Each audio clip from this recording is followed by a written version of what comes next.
Shalom, brothers and sisters. Shalom. All praises to the Most High YAHAWAH. Thank you for being here. It is good to be here.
Welcome, brothers and sisters. Thank you.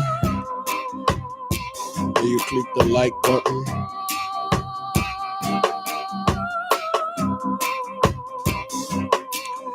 Thank you for being here, brothers.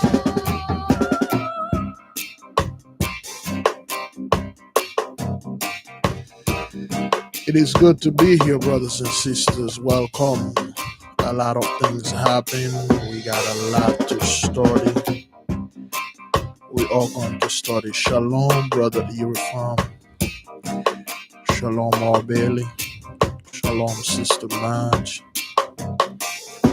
Shalom, sister Zion. Shalom, Brandy. Shalom, Alicia Bonner. It is good to be here, brothers. It is very good. It is an honor for me for having you guys here. We are going to read letter 10. We are going to read letter 10. I believe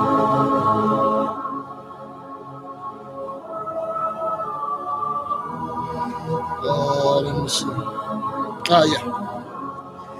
And letter 10, brothers, we are going to learn a lot of things that happened when our ancestors were enslaved back then. Plus, we got one book that I've been mentioning a lot of time, and we are going to talk about this book. We'll just give it a little moment for the brethren and the sister to join us. Shalom, shalom. Welcome, brothers. It is good to be here. Welcome, beloved brother Michael Shannon, sister Johnny, sister. Thank you, sister. I will release the album though in July. And in the summer. I'm not quite sure when I'm going to release the full song, man. And I will release everything in July. It will be for free. I mean, in the summer, not in July, but in the summer. In the summer, I will release the album. I'm working on it. And it would be somewhere on like 12 to 15 songs. Try to put the maximum songs that I put in it. And then it will be available for free. And then it will be on YouTube. It will be on all platforms. It will be on Spotify, I believe Tidal, and all of it. And CDs, vinyl, whatever you wish. It will be free and everything, and it will be, if you want to pay for it, you can pay. If you want to get it free, you can get it. And it's just certain of the songs that I made, brothers. We're about to study. A lot of things going on, brothers. A lot's been happening, and those people are talking, brothers. they are telling the truth and shutting off their people. They are giving them a lot of help. Thank you, beloved sister Yvette Bynum. And once it's there, you guys will get it.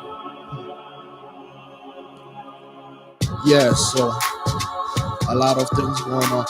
Yeah, so I release, for those of you who don't would know, I release a video for guidelines for the people that are new to the channels. Welcome.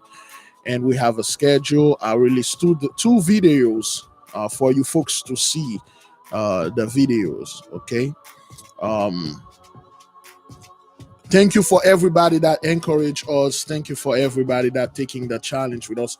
It shows you the people are very serious when it comes to the Most High business. Okay, I received multiple emails. People say they are down, they want to save some money, they want to do some stuff, and then they want to do certain other things with the money, personal stuff.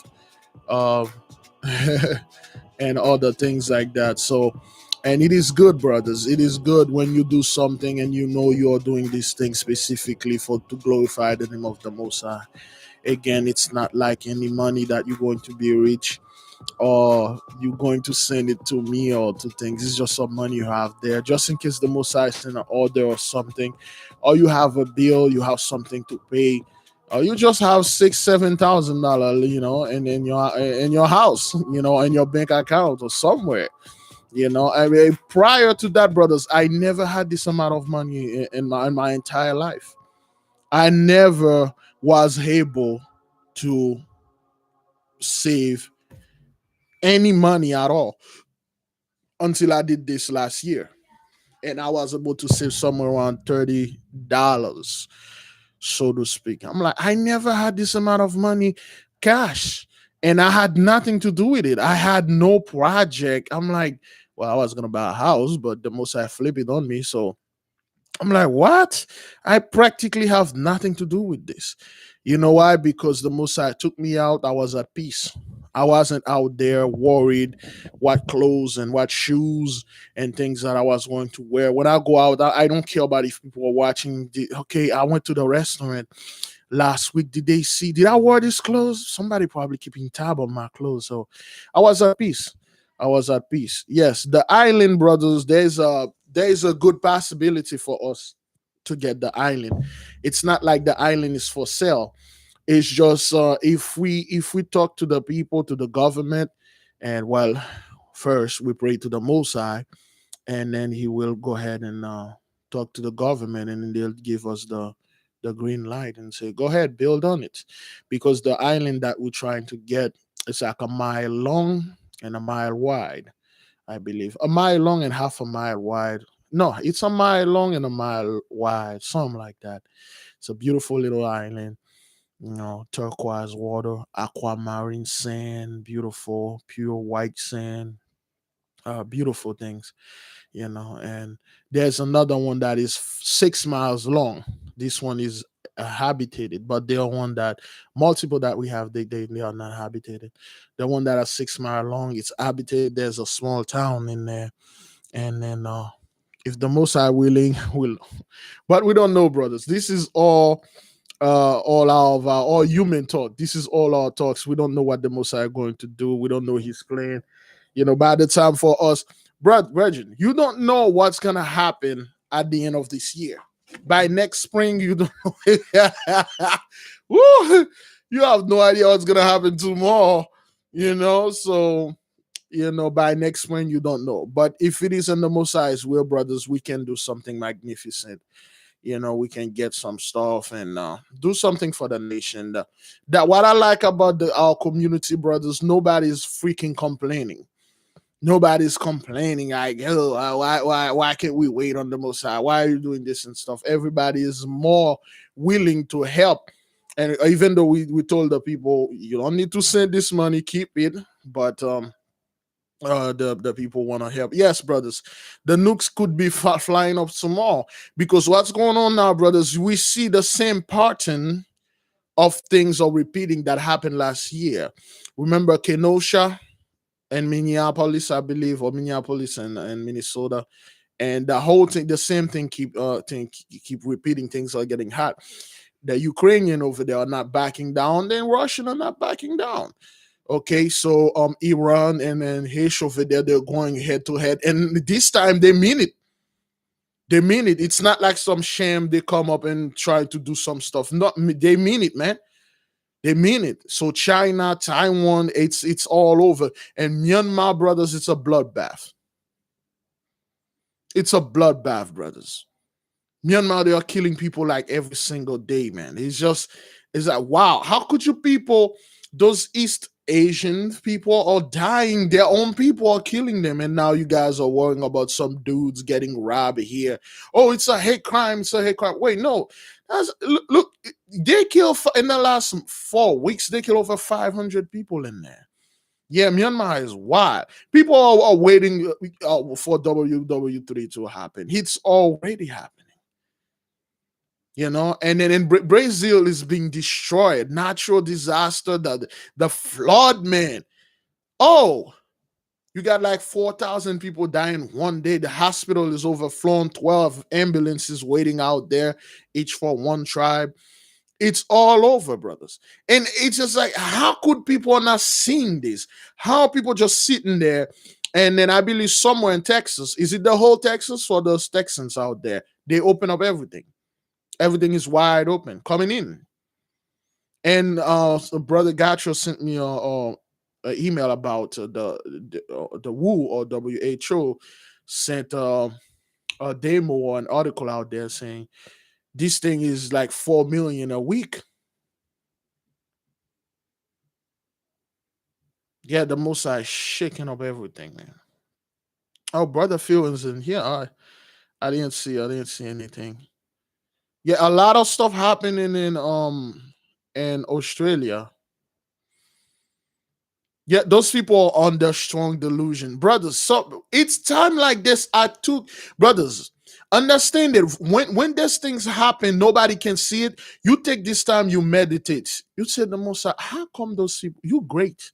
How come I can see it, those people cannot? Thank you for opening my eyes, brothers. You know what happened down there in South Florida?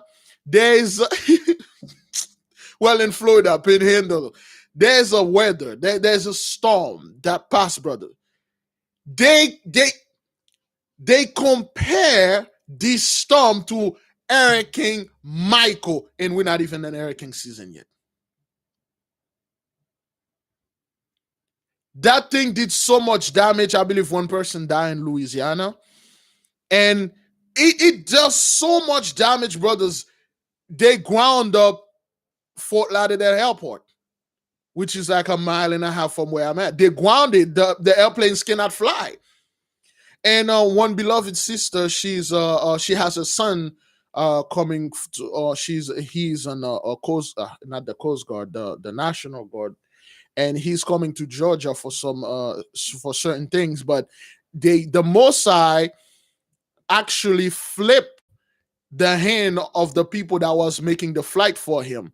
The Most I understand what he was doing. He messed up his flight, so he drove from, I believe, from New York to all the way to Georgia instead of flying. You don't know what would have happened if he got into this plane. And the sister will want the nation to pray for him because he's down there.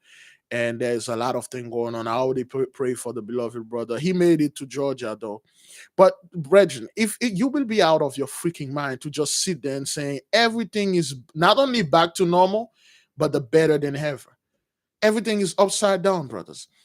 Northern Ireland, I don't know. I don't even know who. If somebody can put it in the comment, I don't even know who those Northern Ireland Irish of. Well, we're not can even call them Irish, but those Northerners, they are fighting, or Southern Ireland. I don't know what the hell is going on. All I see, those guys are breaking things, setting things on fire. Where should those guys are setting things on fire? They are beating people, and Britain, some cops were fighting people. His lung collapsed. That's how heavy things was. And in Italy, a bunch of businessmen clash with a bunch of Police, the police were beating the spirit out of them, man. The riots, yeah, there's some riots in Montreal or Montreal. Brothers, how could you just sit there and then say, it's all stage? They are all hired people. Somebody say shalom to the beloved brother Azariah here. Is Azariah here? I'm not quite sure. I wasn't watching. If the beloved brother here, shalom to him, and it's an honor for us for having here. Yes, brothers. It's just you sit there, you like, okay, how could you people? That's why I meditate on the Messiah. I'm like, the Messiah is great. That is why, brother.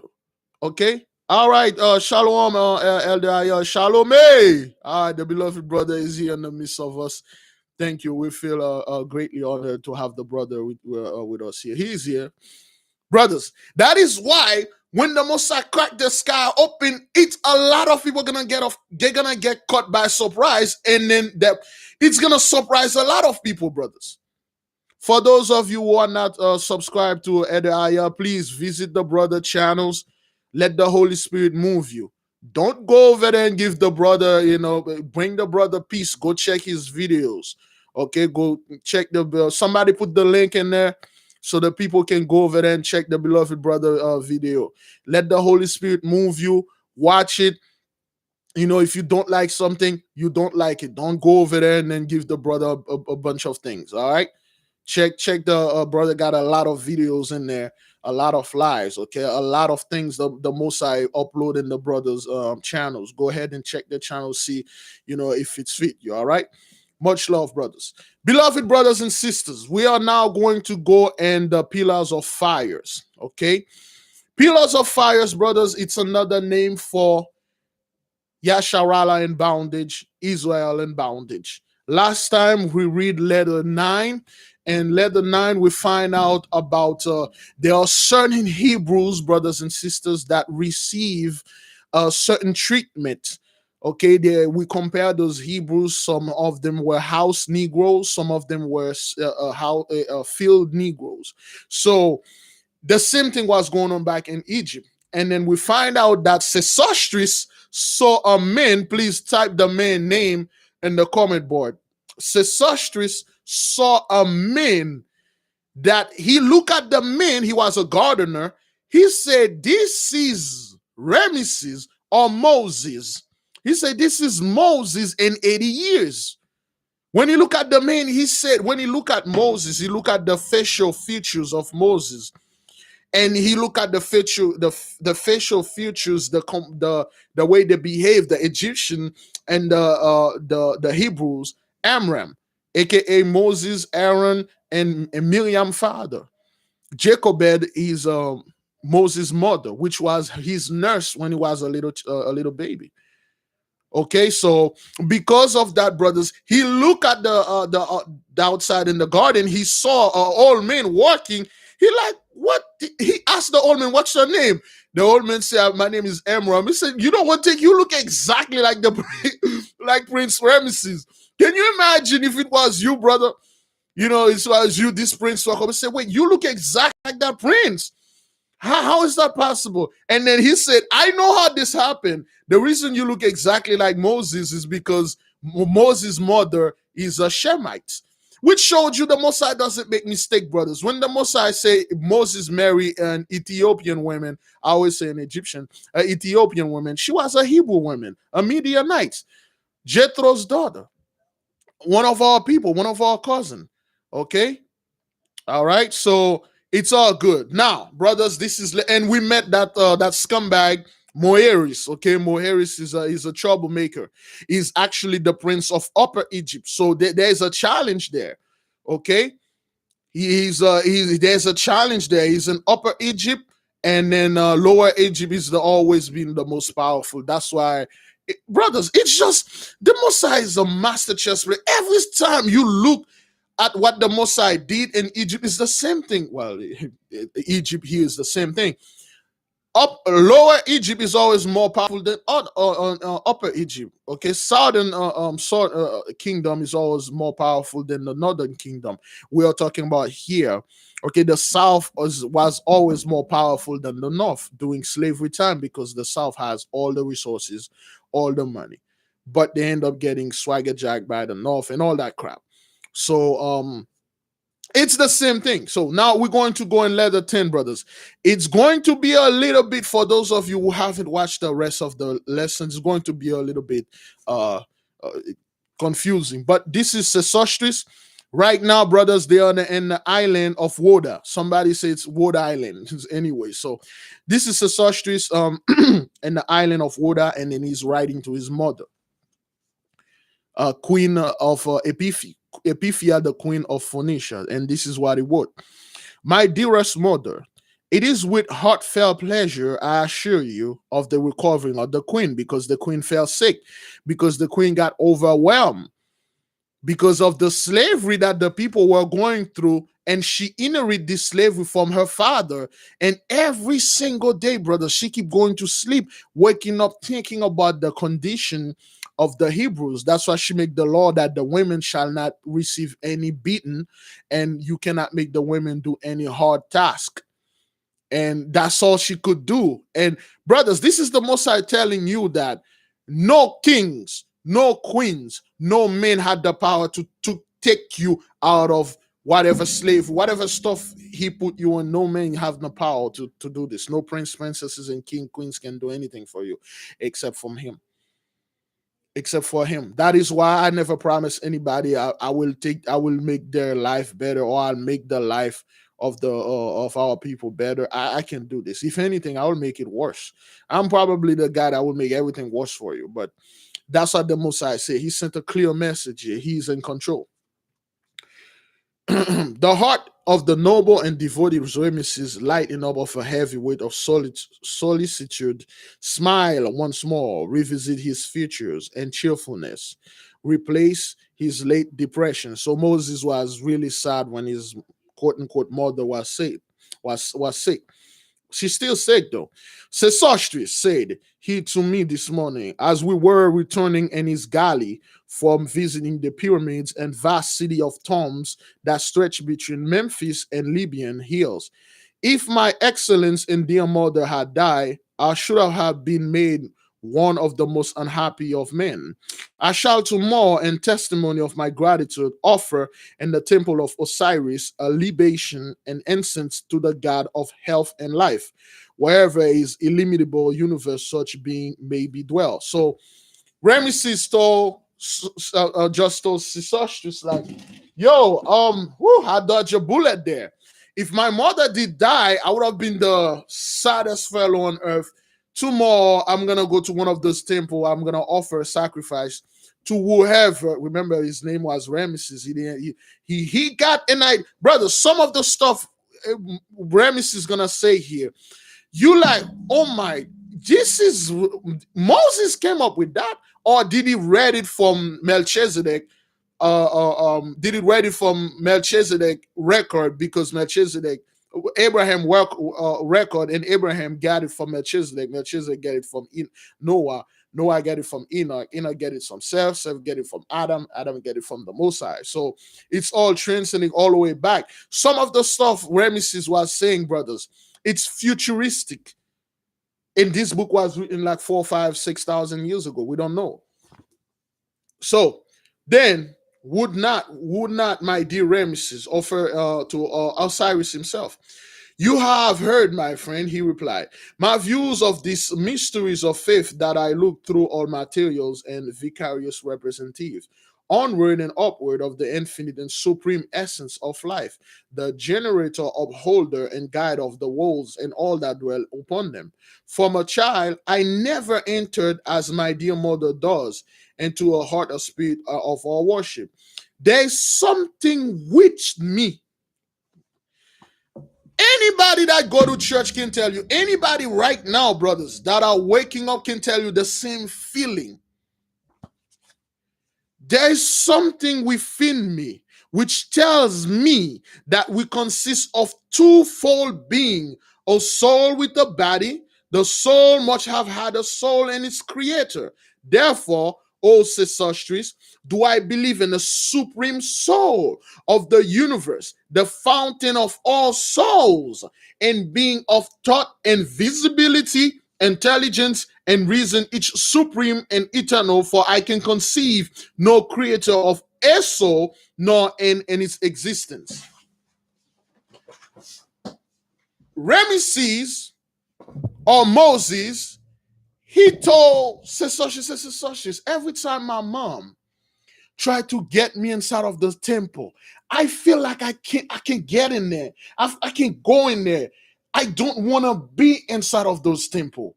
It's just when I'm in there, I felt like they are talking about multiple souls. I felt like there is one supreme soul out there, which all the souls originated from. This soul is the supreme and visible. You cannot see it, but it's the most powerful soul. Out of this soul is the fountain that all the souls sprang out. He said, ever since I was a little boy, I got this thing in my mind. He said that this soul has all the knowledge in it. And remember, when Ramesses was just a little boy, every time he's on a quiet place, he keep hearing a voice saying, "Son of man, there's only one God. Worship him with all your heart, with all your understanding." And then when he keep asking, "Who is there? Who is this?" he cannot hear it.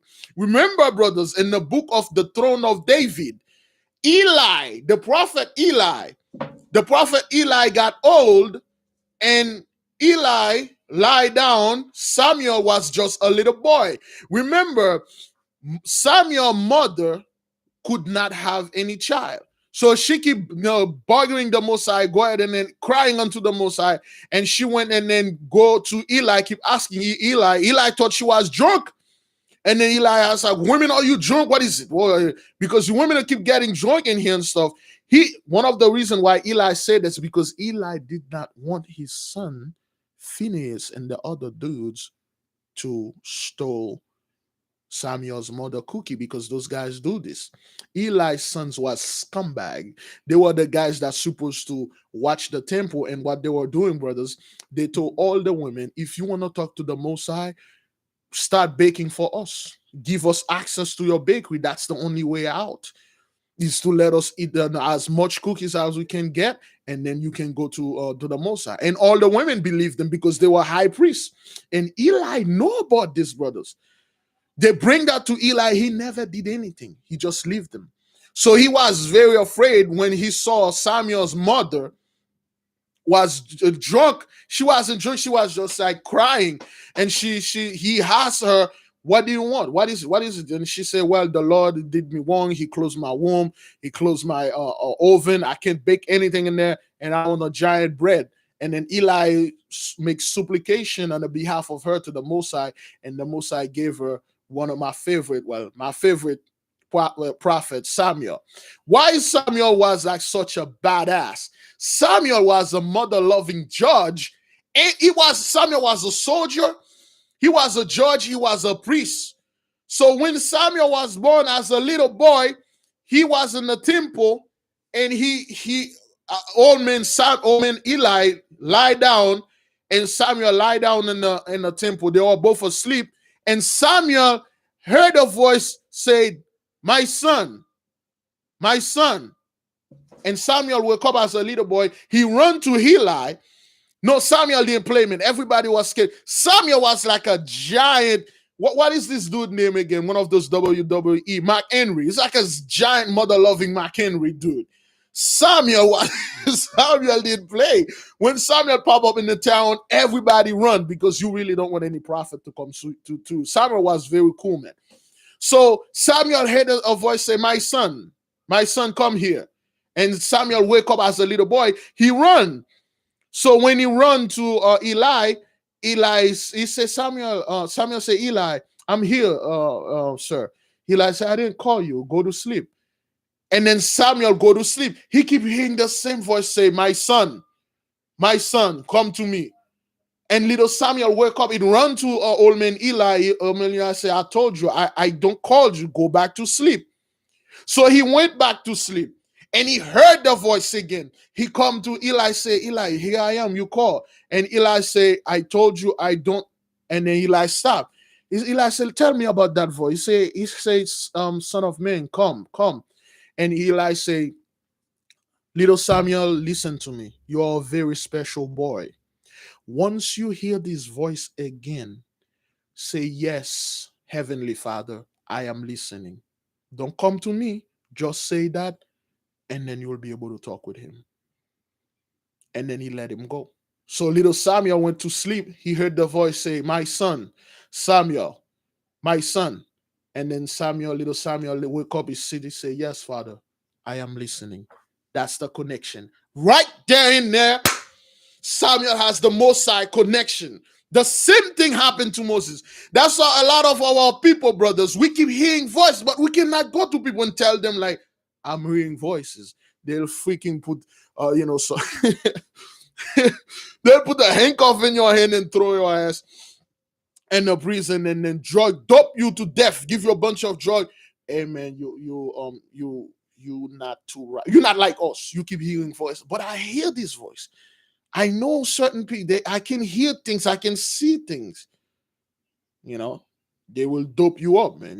So that's why Moses said he keep hearing this voice telling him things. Some of us, we don't even read any books, but yet we got most of the knowledge. Just we don't know how that happened. We just know it. So we showed you the contrast of little Samuel. He happened to mostly all the big prophets, brothers. Okay.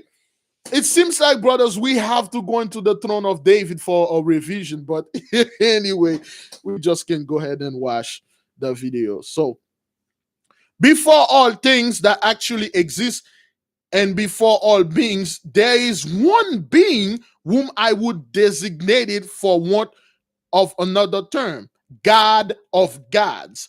Prior to the first God of King of earth, remaining unmoved and unapproachable.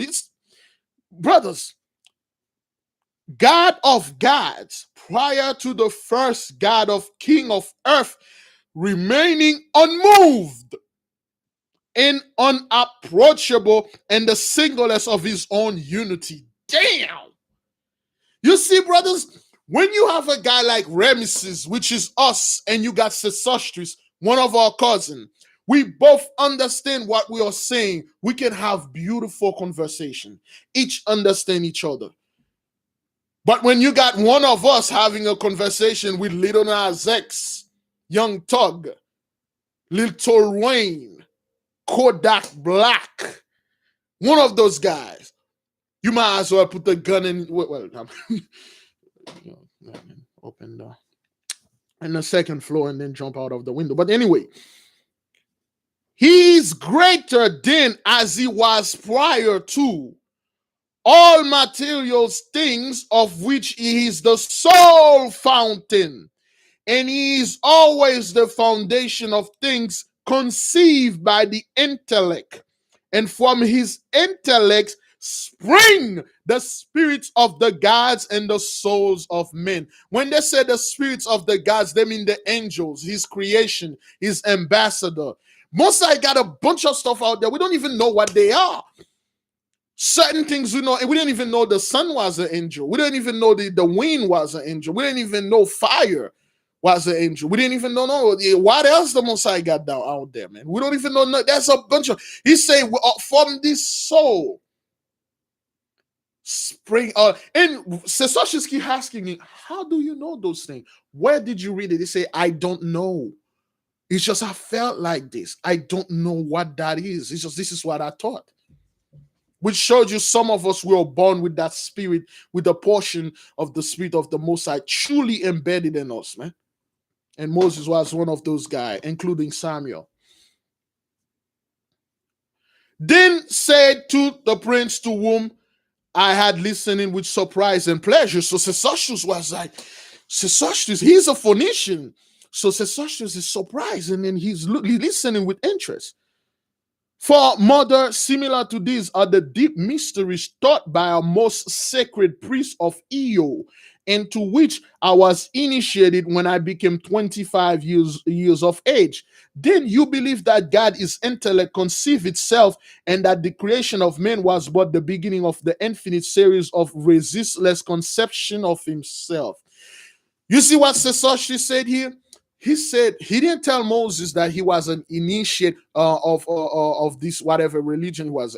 Before, I have Simpleton over there trying to say, "Oh, Big Levi, you are teaching Freemasonry. You said the word initiate, so yeah, I'm unsubscribing and then make little video out there and calling you out." Yeah, go ahead then, go ahead. And like I said, man, just shove a living snake up in there. But anyway, he said he didn't even tell Moses. He said, "Mother, what Ramesses are telling me, it's very similar to what the high priest of Phoenicia was telling me." Remember, brothers, Melchizedek ruled the entire earth. Before that, Enoch ruled the entire earth.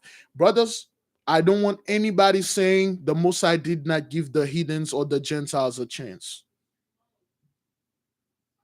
He gave them chance, brothers. The Most High gave them chance, brothers. He showed them how to worship him properly. They choose not to do this. Melchizedek taught them. Abraham taught them, but mainly they are talking about Melchizedek and Abraham. So he said those things that those high priests taught us, it's very, very similar to what Ramesses is saying. But he has no idea that guy was an initiate when he was 25 years old. Okay. Okay, so he said, then you believe that God is intellect conceive itself. That means YAHAWAH created itself. And all the creation of men was but the beginning of an infinite series of resistless conceptions of himself. This is deep. For every last one of us is a copy of the Father, Heavenly Father. Every one of us has something to learn. Every one of us act in a way of the Heavenly Father, wicked or righteous, all come from the Most High. You see, brothers, when you keep reading this book, brothers, in any other book, they never mention one thing about Satan. They never mention one thing about Lucifer. They never mention one of their fear. It's all fear of that one God, dude. He can do both. You mess with him, he'll send his minions after you. You please him, he will send his angels. That guy is nothing to play with. But Christianity made it all about Satan. Everything that happened, it's Satan. If you receive a blessing, it's God give it to you. But if something happened to you and your family, Satan is doing this to you. You need to pray. Okay, well, you need to meditate something that most likely you did, something and your parents did. Give all praise to the Most High and ask him for clarifying, for asking for clearing and explaining things for you. Ask him for clarification. Don't be scared of the devil and stuff. And the Most High will show you if it's a demon being attacking you. He'll show you why. And then he'll show you what he's going to do to this demon. Just like he did to that freaking demon that was attacking the beloved brother Big Judah in LDIL and his videos. He took care of this fellow. Just like that jackass sister that was attacking me, the Most High made her into a lunatic. Bat-hish crazy. Don't even know her name, don't even bat-hish crazy. And when I saw that sister, I'm like, the Most High did this to her. Because the Most High said, touch not my anointed, do no harm to my prophet.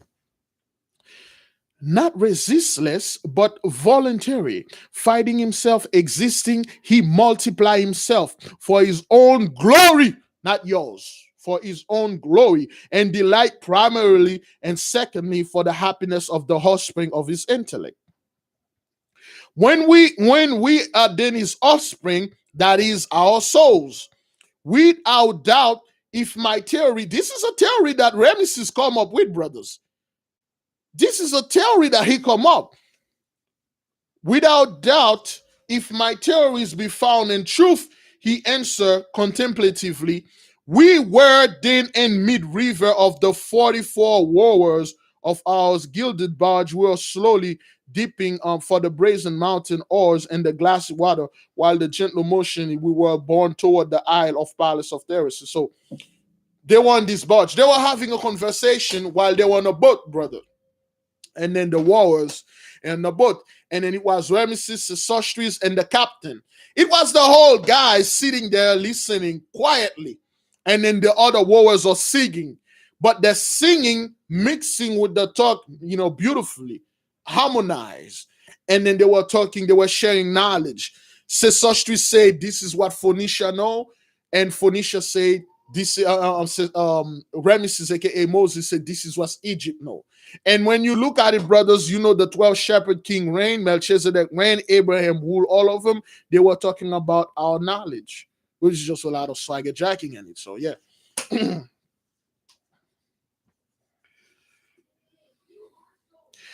Our heads were shaded from the sun by a silken pavilion stretched above the stern of the galley.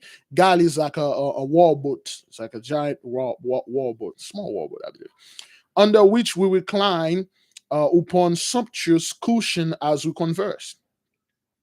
Ramesses, however, is by no means a voluntary seeker of luxurious ease, but in Egypt, where splendor and voluptuous furnitures everywhere invite to indulge, one must either deprive himself of all comforts for the sake of enduring hardship, or yield unchallenging to countless seductive form of couches, lounges, chairs, sofas, which is everywhere. Let me see, sofas, which is everyone, the galleys and house of offer themselves to his use. So basically, he told you Moses wasn't that, he wasn't into luxury.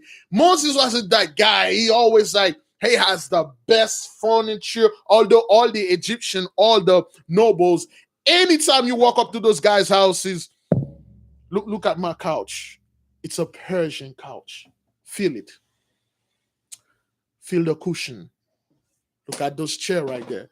And then can you imagine one of those guys bring the actual Dave Chappelle, Rick James, and put them on the couch? Remember what Rick James said to Eddie Murphy? I think Eddie Murphy couch, one of those, he lay on the couch and then he put his mud shoes like, hey man, F your couch, Negro, F your couch.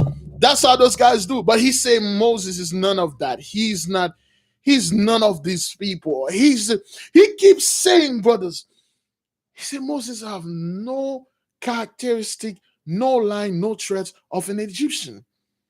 Yeah, imagine one of those guys, one of those one of those rich guys invited Rick James to the house, say, lay on this couch, feel it.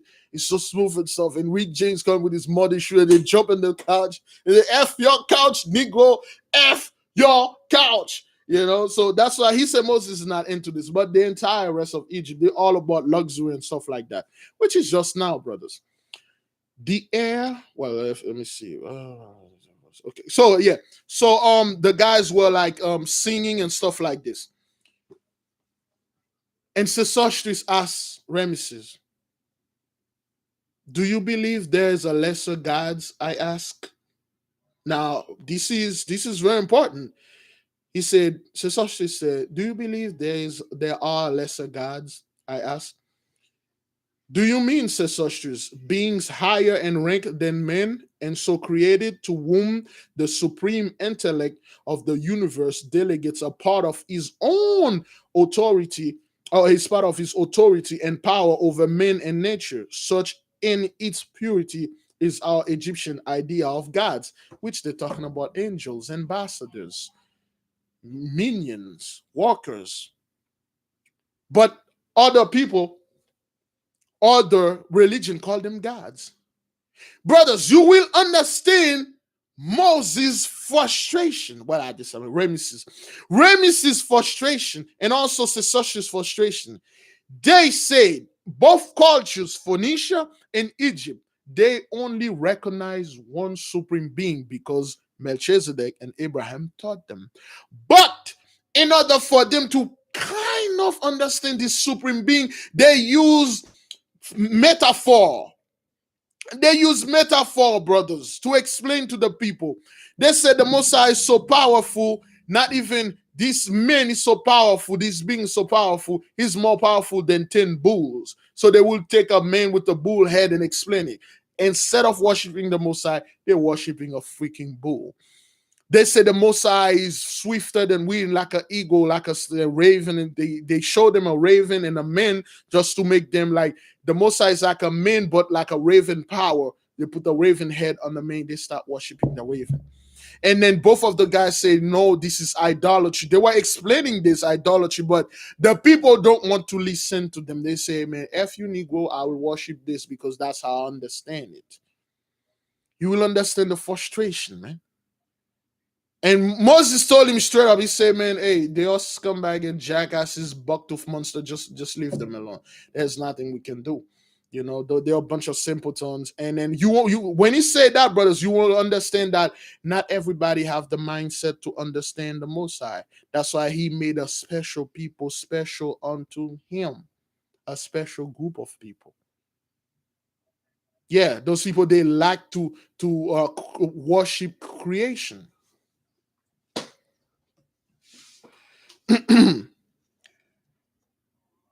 And when he asked, do you believe there is lesser gods? He said, yes. Well, he said they are not gods. There can only be one gods, but there are other beings out there that he puts that can do his stuff because he's way too holy. He's way too holy. He's unapproachable. You know, that is why the scariest verse in the Bible is when the Most High told the Israelites, are you out of your freaking mind? Except he didn't say freaking, he said the real word. He said to the stiff-necked people, do you know who Moses is? Now you understand why the Mosai say this to the Israelites. He say, you guys are a bunch of idiots. Do you know who? Cancel. They said, do you know who Moses is? He saw my true form. Good Lord. He said, this man saw my true form, brothers. Do you know what that means? Do you know what that means when the Messiah says someone actually with their fleshly eyes not only see the Messiah true form, but know the Messiah true mind? And you come out upon the loin of this man, you scumbag. That is why he had to cut us off and purify the 2/3, which will come back as 1/3 when everything is over. Such is not the Phoenician. So the Phoenician doesn't believe that. Okay, it says such is not the Phoenician. I answer hesitatingly, for I felt how far in advance the hero demigods of our Assyrian Median mythology was the Egyptian theology conception of a god. So when they say Assyrian Median, they were all Hebrews. Median was a son of Abraham. Remember, Abraham taught all his children, all 8 of them, all 8. Abraham has more than 8 children, had a bunch of daughters and sons, but he taught all of them how to properly worship the Most High. How to properly worship the Most High, but they don't want to do that. Brothers, this is no difference than you and your children. You show them how to properly live life, how to be good in life. Most likely, if you're lucky, one of them will follow your advice. But the other one, they'll be all over the place. They'll follow advice of other people. They will try to please other parents, other people instead of their own father, mother, instead of their own parents. That is why in the 10 Commandment, the Most High said, don't disrespect your mom and dad. He's talking about him, the Holy Spirit, and everything is come back to the Most High. Brothers, if you respect the Most High and everything, you're going to respect your mom and father. If your mom and father, if you don't respect your mom, your biological mom and father, and you love the Most High more, that means your mom and father, they are not supposed to be loved like that. Some of us, our fathers are scumbag, our mother are narcissists. We cannot love them.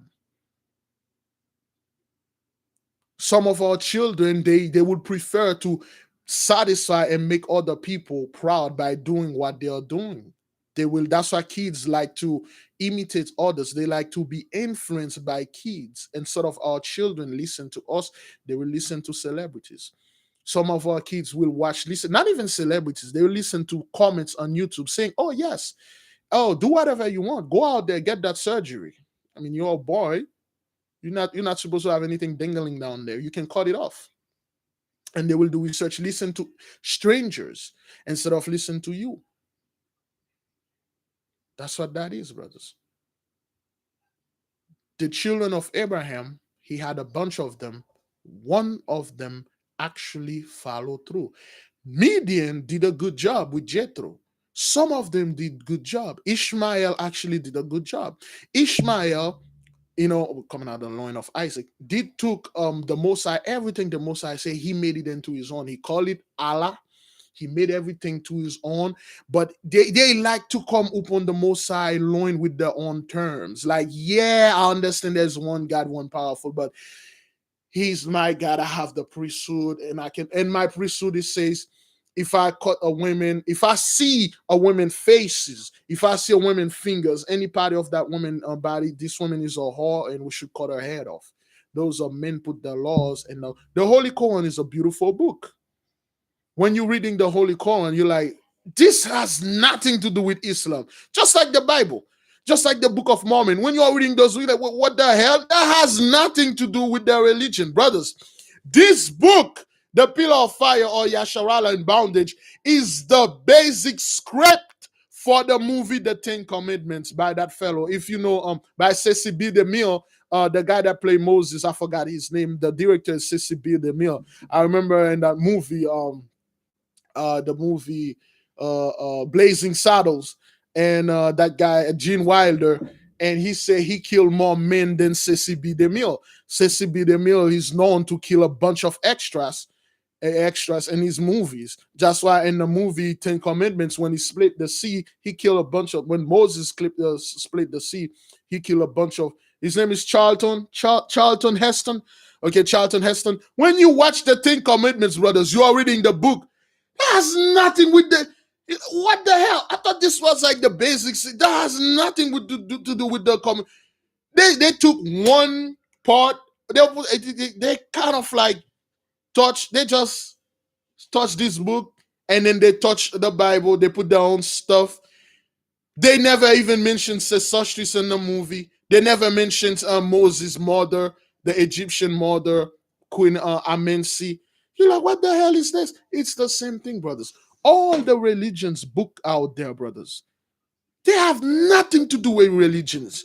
All the religions book teach about the Mosai, how to walk to him, but men took it, they look at it, they take everything, they made it all about themselves and their own vain gain and their own profit, including yours truly. If I find one other book out there, I'll be the scumbag who take it and say, yep, I have all the truth. Make sure you guys walk with your wallet forward and everything else backward. Walk up to me. That's what it is, brothers. Those guys went in those books. Those books are untainted. They tainted for their own vain gain. Vanity. Oh boy. Let's see. I'm going to be in there like 1 hour in there. Woo! All right, let's move a little faster here, because we're going to be at 10 o'clock, brothers. Remind me, we have one book and certain things to talk. We're going to take a little. No, wait a hand. No, not 10 o'clock. 10:30, since I begin at 9. Remind me at 10:30 to take a little break and some books and some testimony and things like that. What, my dear Sesostris, is the mythology of your country? So Ramesses is now interested in the mythology of Phoenicia. Okay, he said, what, my dear Sesostris, what is the mythology of your country? He asked with a look of deep interest. I have read some of your sacred books, or from them I perceive we obtain our myth of Isis, Mars, Hercules, Vulcan, and even Venus, who is your Astarte and Ator. We owe much of our religion and learning to you, Italians, my Sesostris. The recipient has become mightier than the giver. Can anybody tell me what that means? Anybody? Oh yeah, I forgot all about that slide whistle. My daughter keep removing it and put it things and then entangle it over there. But whoops, but I'm gonna put this here. This is a holy thing, chess demon. Brothers, it says here, the recipient has become mightier than the giver. Anybody know another word we can say this? Another way we can say something surpassed something that taught that thing how to pass thing?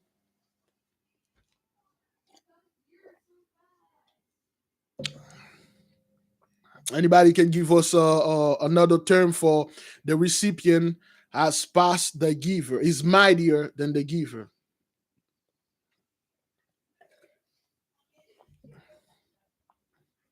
Let me give you a little clue.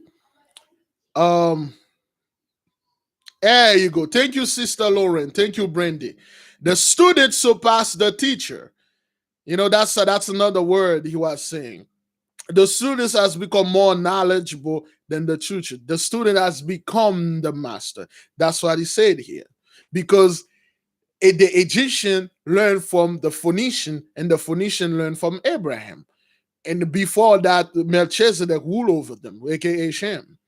So for those people like, oh, everything come from Egypt and stuff like that. Okay, yeah, whatever, man. So what else, man? You guys, talking about a bunch of nonsense and stuff. Our people, the moment they learn one thing, that's it. I don't want to hear anything else. I don't want to hear anything else. But some of us, we want to know more until we get too close to the Most High, and then we feel the knowledge of touching Him, and we back off. We back off. Certain book I was offered from certain people, or like certain guardian that are down there guarding things, and they say, would you like to read this book? And I'm like, what is it about? And then when they explain it to me, I'm like, nope, I'm not ready. Even if I'm ready, I'm not gonna read this book. I'm definitely afraid of this guy, man. I'm good where I'm at here, most. I know he's going to push me, but if I keep getting knowledge, if I learn something, for instance, before Atlantis, the Most High created three other civilization before that. They all fell. Atlantis was like the perfect one, which is fell. Atlantis was the fourth one. Yeah, so some of our people, they don't like knowledge like this. So some of us will learn. Can I learn more? Can I, until we get weight, either we go touch the Most High, which you can never do, or you get too close to the Most High, you get deathly afraid. Okay, which me, I got too close. I'm like, let me back up a little, and then I find out there's a wall right behind my back. I can't back up, and that wall is pushing me towards. Well, this will be done if he's going to take me. So be it. So Ramesses say, the Sesostris said the recipient has become mightier than the giver. So the student has now become the master. The student surpasses the teacher. I replied, without doubt, you have received from us the greater invention of the phonetic alphabet. Okay, the phonetic alphabet. So when they say, 10 o'clock, 10:30. When they say the phonetic alphabet, the phonetic is sounds A, B, C, D, but phonetic is also from Phoenicia, okay, which our people rule that phonetic alphabet, which your scholars are already making use of. Though I learned the priests opposed an invasion upon the sacred writing of the hieroglyphics representation. So the Phoenician alphabet, the ABCs, the things like that, the priests of Egypt did not want to learn this because they prefer the hieroglyphics writing. I have a book here. Oh boy, where is it? Oh man. I have a book about hieroglyphics here, Egyptians hieroglyphic. I will show it. Somebody remind me at 10:30 to show it here. There are some pretty interesting hieroglyphic, and I don't know why those people want to use those type of hieroglyphic, but remind me of those so I can show it at 10:30 when we take our 5 minutes break. Um, I have seen here many rolls of papyrus written in our Phoenician letter and the vernacular Coptic words and execute with taste and beauty. It is not pictorial. So they are talking about the letters. So the Phoenician, they write the letters. The Egyptians use symbols. Now, some of the Egyptians, they want to substitute the symbols for letters because it's better. Okay, so because some of the symbols, again, if I show you that book, you're like, okay, what the hell is this? Why do they have to use this specific image, this specific picture to say a word? So I can't see it here, but it is here at 10:30. I will in 30 minutes I'll put it. And Ramesses start talking and stuff, and then he said certain things. He said there's these letters and stuff like that, and this is what he said. This I invented, hoping to introduce it into Egypt. If the Italian letter is opposed by our priests and the score of being foreign cannibalistic signs, for such they see it fit to regard them and speak of them. But my ancestors, let me learn of you something of your mythology. So Ramesses, aka Moses, already invented his own characters. He fused some water. He doesn't even know how he come up with this, but he invented his own alphabets, a simpler one, and he hoped the Egyptian priest will use. And then he says, Sesostris, let me learn about your mythology. Tell me things that, again, brothers, the word mythologies come from the word myth, which means word of mouth. Just like we're doing here. We read it from a book, but it's a word of mouth. All religion, quote unquote, or mythology, word of mouth, even though it's in a book, somebody had to say it with their mouth. Word of mouth. That's what it means, mythology. I was about to reply when my attention was attracted to possession of the dead. Now, this is very, very important, okay? I was about to reply, and you'll understand why the Most High have certain law in Leviticus because of what we're going to read here next. I was about to reply when my attention was attracted to a procession of the dead crossing the river just above us. The body being placed in a gorgeous car which stood in a richly painted and gilded barrish with a curved prow carved with the head of Osiris. So again, they were in the river, the warriors, they were warring, and then they were on the poop deck, they were talking, and they saw a funeral procession that was passing by, and on a boat, on a beautiful boat, and it's everything is well colorful. Back then, brothers, they were color was everything. Everything was so colorful. Everything was so quote unquote, as they refer to all the time in this book, gay. Everything was gay flags all over, gay clothes. That mean happy, beautiful, bright color. That's what it means. That's exactly what he says here. It was tied to a barge with 20 rowers. That's the hearse. Okay, vibrant. Thank you. That's the proper word I'm looking for. Colorful, vibrant. Nothing homosexual about that. It was tied to a barge with 20 rowers, which moved to a slow and solemn strain of music that came widely floating across the waters to our ears. There it goes again. There it goes again, brothers. A source of music you are hearing, you cannot see the musician. Another source of music. Remember. Okay. Most of you don't know that. Okay, for those of you who don't know, let me explain this right quick. Sesostris went to a party with Moses, with Ramesses. There were music playing. He could not see the players, but he could hear the music.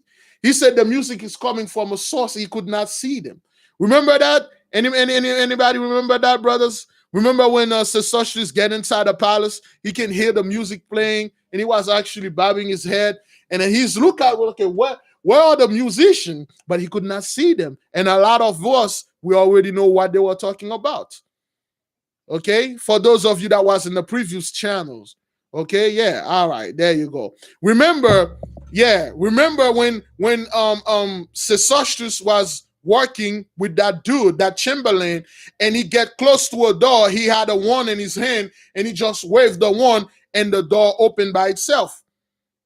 He didn't see anybody pull the door. Remember, again, he said he was walking to see Moses' mother, and then when he got to those giant freaking brass steel door, the doors opened by itself, as if they open in their own volition. Define that word volition, which means that their own will, the door just opened to him. He didn't see nobody, and we know what's going on here.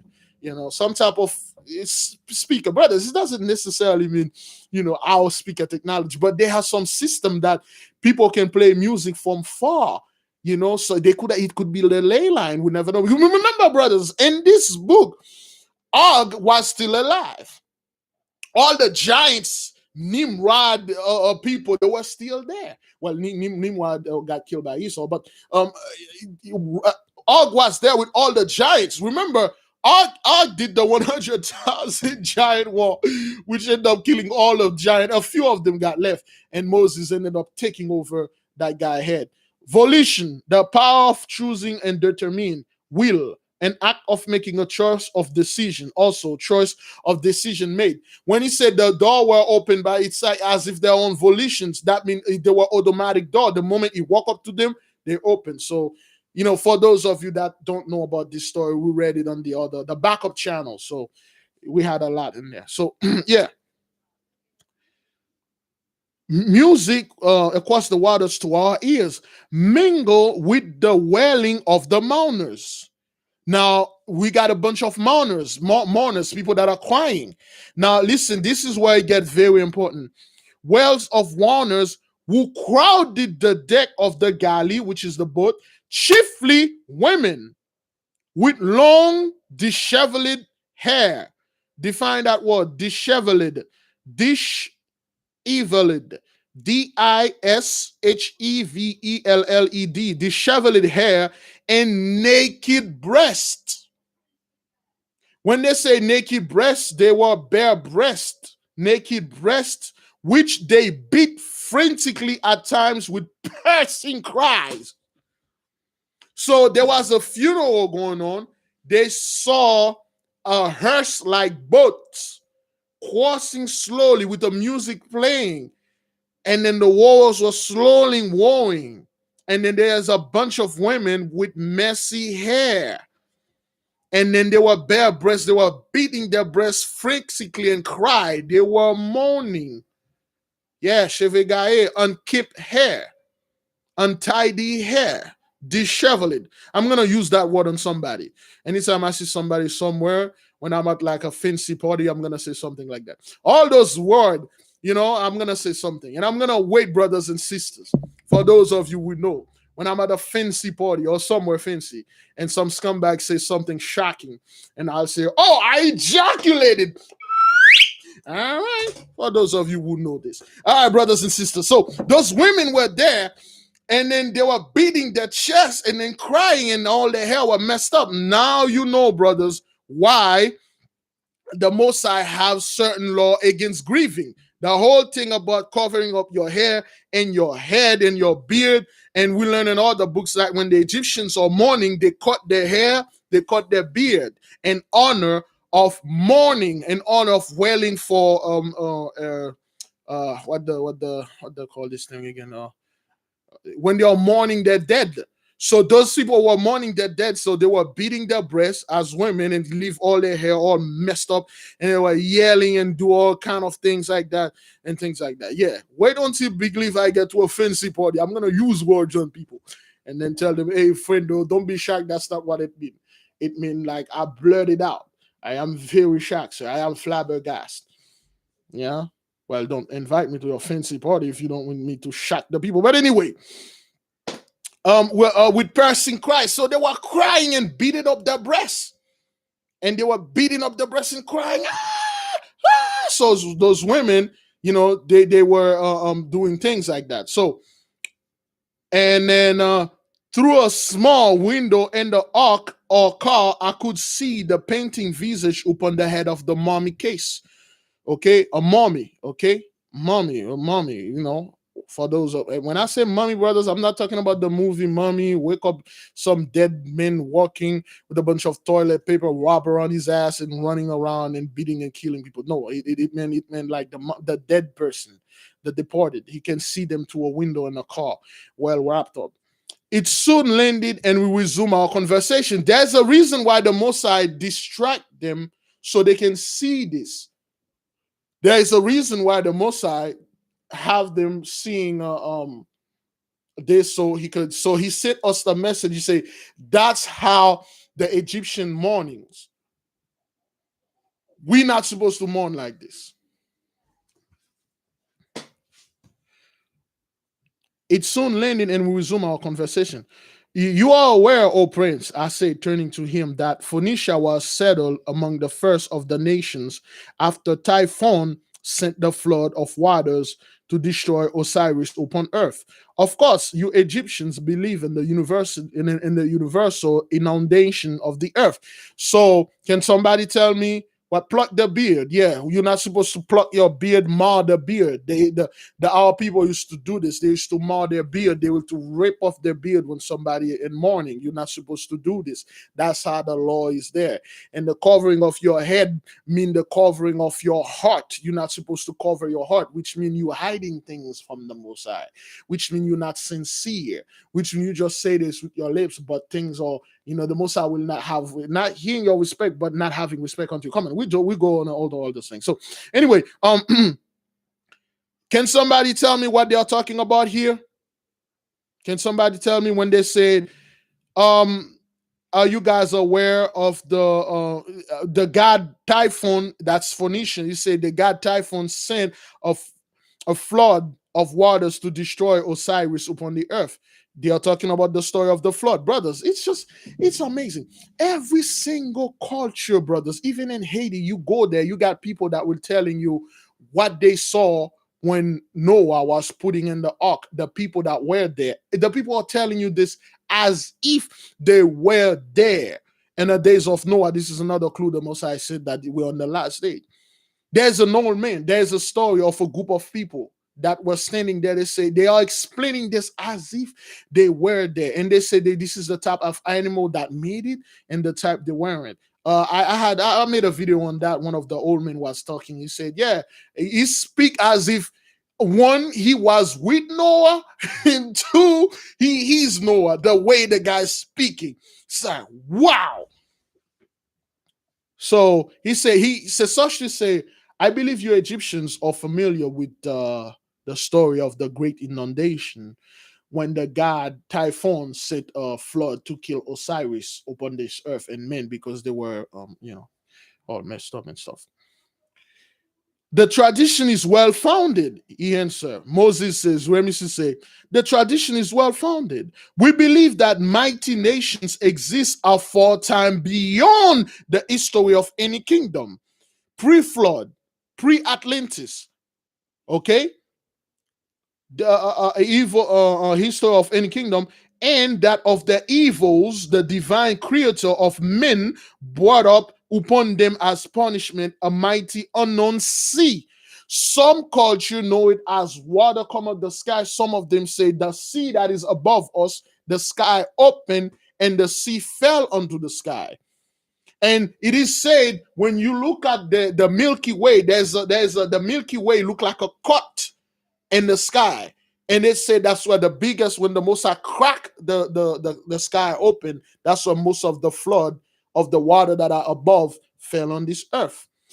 And then he said, when at night, when there's no light pollution, when you go in the forest, in the rural area, you can see certain area of the sky, there are more stars. And it's like it opened like this, brother, like a certain things, like a certain portal, a portal. It opened like a certain natural portal the women have, but it's shaped like that a slice of avocado that has a little slice in there. You see the sky, it's like this is where the birth opened, and then most of the water came from.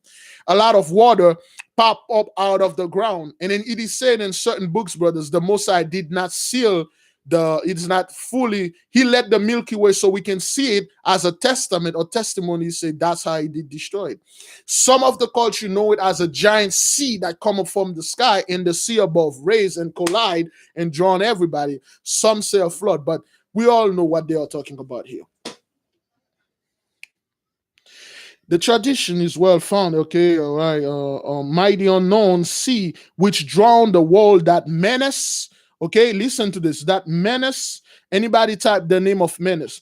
That menace, a great and good king, also called Noe Menes, was spared by the gods. He, with his family, being saved in a ship of the wall of the old world, which sailed to the mountains of Arabia deserted. This is a connection with Big Judah right there. Menes Noe. Who is Menes Noe? Who is that guy that the gods, aka the angel, came in and warned him and spared him, and then said, built a ship. He built a ship and took his family, and the ship rested to the mountains area of desert. So who is this guy? If you catch my drift.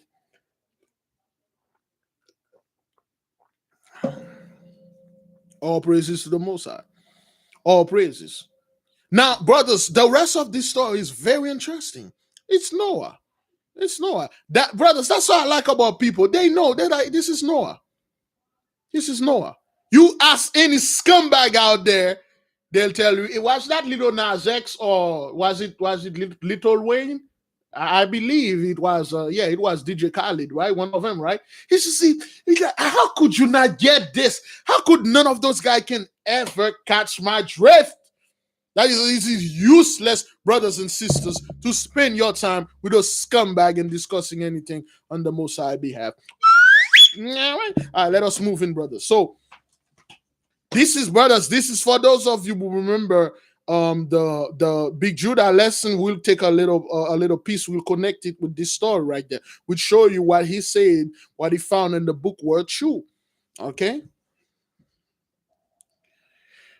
And listen to this. All his family being saved in a ship of the old world, which sailed to a mountains of Arabia deserta, where, guided by a dove, they landed and sacrificed to the gods. This menace, descending from the mountain, founded Egypt. This menace descended from the mountain, founded Egypt, first building Tehis, they word it as this, but Tehis, first building Tehis or Tabis, and then Memphis, dividing Egypt into the Trinite and Memphite provinces, and from Egypt all world was repopulated. All praises to the Most High YAHAWAH. Let us dissect this. After this flood, Manasseh, aka Noah, his ark rests on top of mountain. This is Moses talking here. He get out of this mountain and he founded Egypt. He founded the Trinity of country, which means he split. Remember, brothers, to the Egyptian, the entire world is known as Egypt. That's how they know the entire world, the entire place is known as Egypt. When Noah came in, this is in the book of Jubilee, okay? Beloved brother Big Judah. Thank you, Oli Ben Zion. Noah, Shem, Ham, and Japheth. When Noah come out, he divided in three Trinity: Ham, Shem, and Japheth. He gave three of them. He divided the world in three parts. He gave Ham the hot land, he gave Japheth the cold land, and he gave Shem the best land, the land of season. He gave Melchizedek the best of the best. That is what it says here. Let us read it again and connect it, brothers. Let us read it again. Which sell the mountains of Arabia deserta, where he guided by, those are just names. We know what's going on here. Guided by a dove, they landed and sacrificed to the gods. Remember when they landed, Noah did sacrifice a ram to the Most High, and the Most High can smell the sweet smelling of that ram burning. And the Most High came down, he sit with Noah, and then he did eat, and he talked to Noah, and the Most High cried. The Most High cried, and then he said he will never destroy the earth by water again, but by fire he will. And then he said, Noah, this is my covenant with you. He put a bow in the sky, the rainbow. Beautiful, beautiful thing, okay? Beautiful thing. A beautiful, beautiful symbol. But he got perverted. Okay, that's when they say they sacrifice to the gods. I believe this is Genesis, whatever. If you know it, put it in there. This menace, listen to this.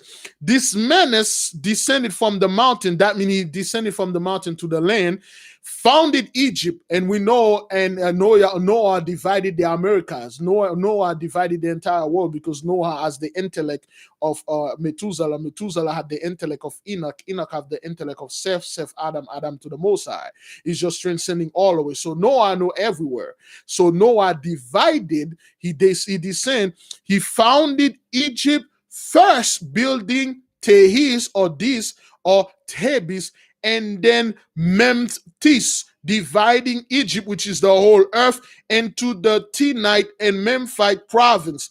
He divided in three sides: Memphis, Tenite, and Memphite. Those are three sides: Memphis, Tenite, and Memphite. Three provinces, which mean three shares. Those three shares were Ham, Japheth, Shem. Shem, Ham, Japheth, Shem, Ham, Hamim, Japheth. Okay? Now, because of this, Noah was wearing the clothes that Adam had, the super Iron Man, quote unquote. Noah was wearing the Iron Man clothes, the Iron Man suit. And Noah got drunk. He took off the clothes and he put it there. All of this are in the book of Joshua, brothers. I understand people read other book, but we're talking about the book of Joshua. So Noah got drunk. He fall asleep naked. And then Ham slowly but cunningly got inside of a tent and stole the super suit and stole the superhero clothes. So when he stole the clothes and Noah woke up, he realized what Ham did unto him. And then he gave the clothes. He gave the clothes to his son Canaan, because Ham was already been plotting with his children. He gave Canaan orders to steal the land. Okay, that was for Shem. And thank you, brother Torchbearer. Canaan passed this clothes to Nimrod. That's why Nimrod was a freaking giant, and he was very powerful because he had the clothes. Esau killed Nimrod and stole that clothes and go hide it in his tent. And then that's why he didn't need the blessing. He sold the blessing to Jacob. That's why when he come upon Jacob, he was like all crazy. It was an act. He was like, yo, I'm dying. Esau actually tricked Jacob for Jacob to buy the blessing for him, because he did not want the blessing. He had the clothes. He didn't want it. Because if Esau had the blessing, he could not keep the clothes. It doesn't go together. The blessing means you always will have to worship the Most High. The clothes say you can do whatever the hell you want. The blessing limited you. You cannot do certain things. You cannot do certain atrocities. You cannot do. Esau wanted the clothes. He stole it. Esau killed Nimrod and stole the clothes and hide it. And then he purposely, cunningly acting, oh, I'm dying. If somebody could have given me some food, I would have sell some blessing. Jacob said, hey, yes, come in and I'll sell you. You know, he purposely sold it. When you're reading the story, you're like, there you go. Ham, since the beginning, Ham was plotting to take the best thing. Both him and Shem and Japheth, they were plotting against Melchizedek. Brothers, if Shem named his Melchizedek, Ham actually got another name. Ham, from the book that I was reading, Ham is actually Zohan. He's the guy that founded the Zohanist religions. Okay, not the Zionists, Zohanist. And Japheth is another guy. So you got the king Melchizedek, Zohan, and that other dude, the three brothers that survived. They were all planning to steal the land from Shem, because they saw Shem has the best land. That is why when Noah woke up, he realized that Ham stole the clothes. He knew for a fact Ham was going to give the clothes to his best child, which is Canaan. That's why that when Canaan received the orders, Canaan went into the land. Okay, he stole that when Canaan was about to go to his own land, and his own father's land. Okay, he saw Shem land, and then he saw the Shemites living there peacefully. He went in there and massacred them, and he took the land. And then the land was called Canaanite, the Canaan land. But actually, the land wasn't for Canaan. It was for Shem. He swagger jacked everything. Some of the Shemites were still living there, especially that women, Rahab. That is why when Joshua came into the city, Rahab was known as a poor woman and then keeper women. They know Rahab was not a Canaanite. That's why they pushed her. They made her into a professional baker. That's the only way she would have survived with the family. That is why Mosai always have passion, love, and compassion for so-called innkeeper women, poor women, because he knows in the heart they don't mean that. He knows in the heart they truly want to do good, but in order for them to do good, they use the womenness to bring them goodness. Okay, everybody got that? Everybody got where we're going with the story of Ham, Shem, Japheth, the whole thing, the whole flood story. That's how it begins, brothers. Now you have to, brothers, forgive me if I don't make all the connection, but you have to, when you watch the videos and you start reading other books, it all makes sense. That is why I can pick up any book and just do things like that. Okay. All right, brothers.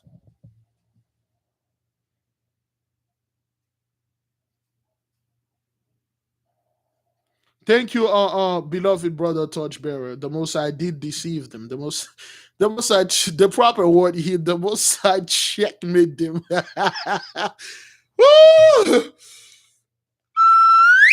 All right, the Most I checkmate them.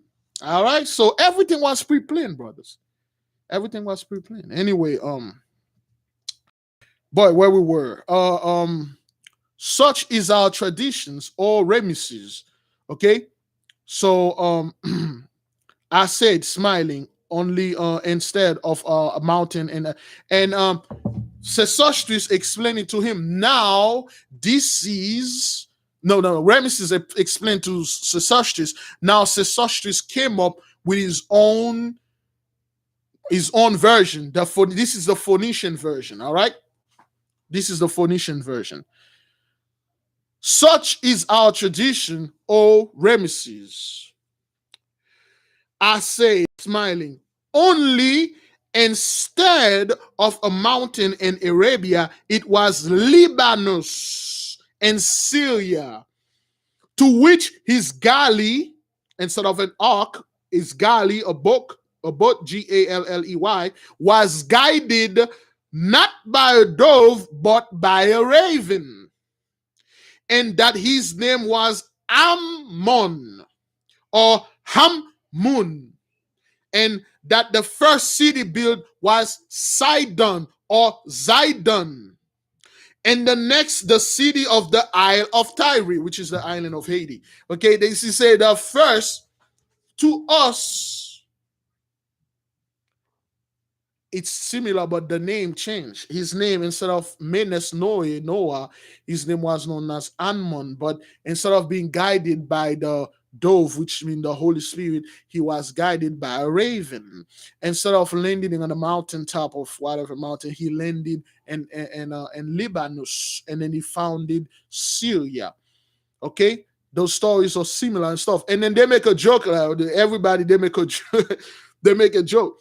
Ramesses returned my smile and said, "No doubt, this is the zinger. No doubt, there was a disposition." You see, this is beautiful. Moses said, "No doubt, there was a disposition in all our forefathers to give the honor of being the oldest nation to their own."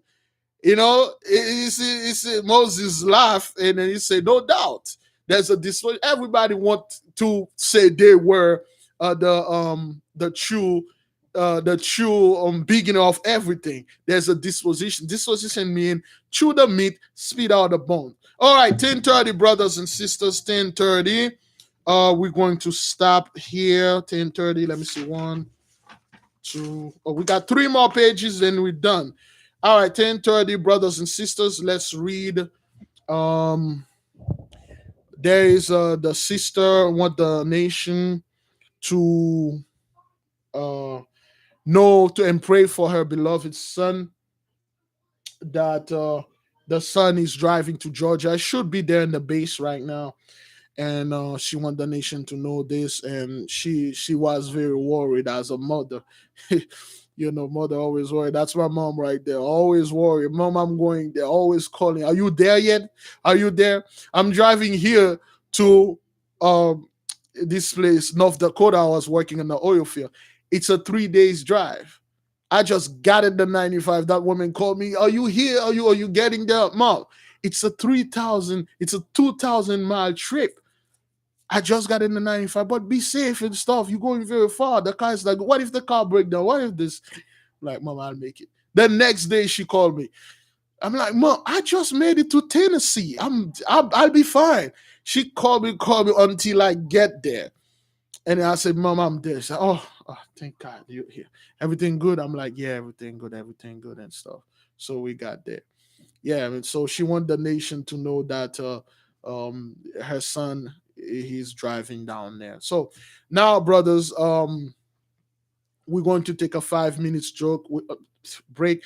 We'll be back at 10:35, and I believe for those of you who know the sister that's selling the coconut oil right there, which we have, okay, beautiful oil, all natural. The beloved sister name is Donna, and we don't want to put the information in the chat room because of scumbags and scammers. If you would like to purchase some of that good oil from the beloved sister, send me an email and I will send you her information. She does not answer call. You may have to text her and send her an email, just like everybody else. I don't pick up restricted call. A lot of people been calling me on restricted call. I don't pick up. So, brothers, let me go get the book that I was talking about. We'll be back at 10:35 or 10:36. Take a little break, okay, brothers and sisters? Thank you so much. I'll be back, okay? 10:35 and 10:36. We'll be back. Take your break.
All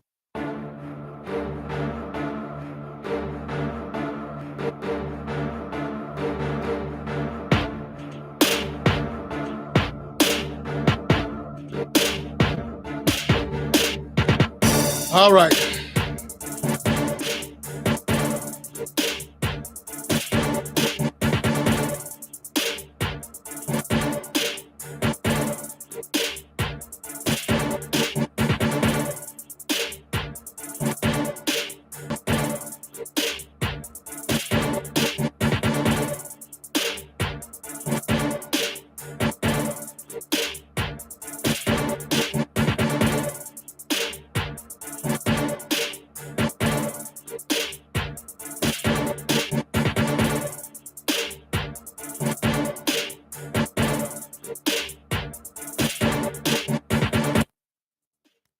All right, brothers and sisters, we are back.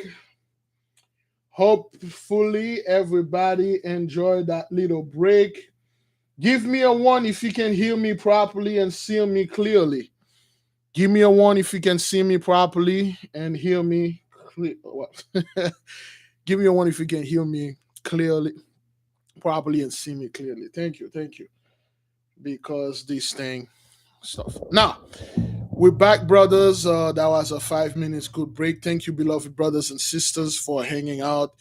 We're gonna give it another 1 or 2 minutes before everything's good. Now, remember, this is the book that I showed this book before. You really don't have to get it. You can get it if you wish. Thank you, brothers. But this is Egyptian Hieroglyphics, How to Read and Write Them by Stéphane Rossini. Or Stephanie, because I believe this is French. Stéphane Rossini, it is French. Okay, so in this book, brothers, I can't put it too close to the stuff because this is how the Egyptians write. Okay, they use symbols, they use things, but the Phoenician, they use letters. Okay, each of those things means stuff. All of those stuff were taught to them by Abraham, Melchizedek, and the shepherd kings. They gave them a system of writing. Okay, those people didn't know anything. All right, those are all our stuff. There's nothing devilish and devils about this or Illuminati. Oh, there's a pyramid, it's Illuminati. No, that's Christian garbage. And the that's why Moses was saying some of the stuff. Okay, this is the front page. That's what Moses was saying. He was saying that they use these things to explain things like a cobra, a scarabus. Remember, this is money. Okay, remember that guy was beating up our people. He was killed them up for 25 cents, brothers. For 25 cents.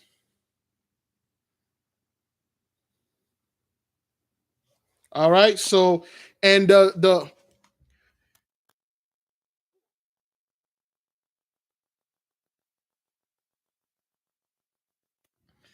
oh boy, excuse me. And the priest, the Egyptian priests, they didn't want to use the Phoenician because they like their image. And some of the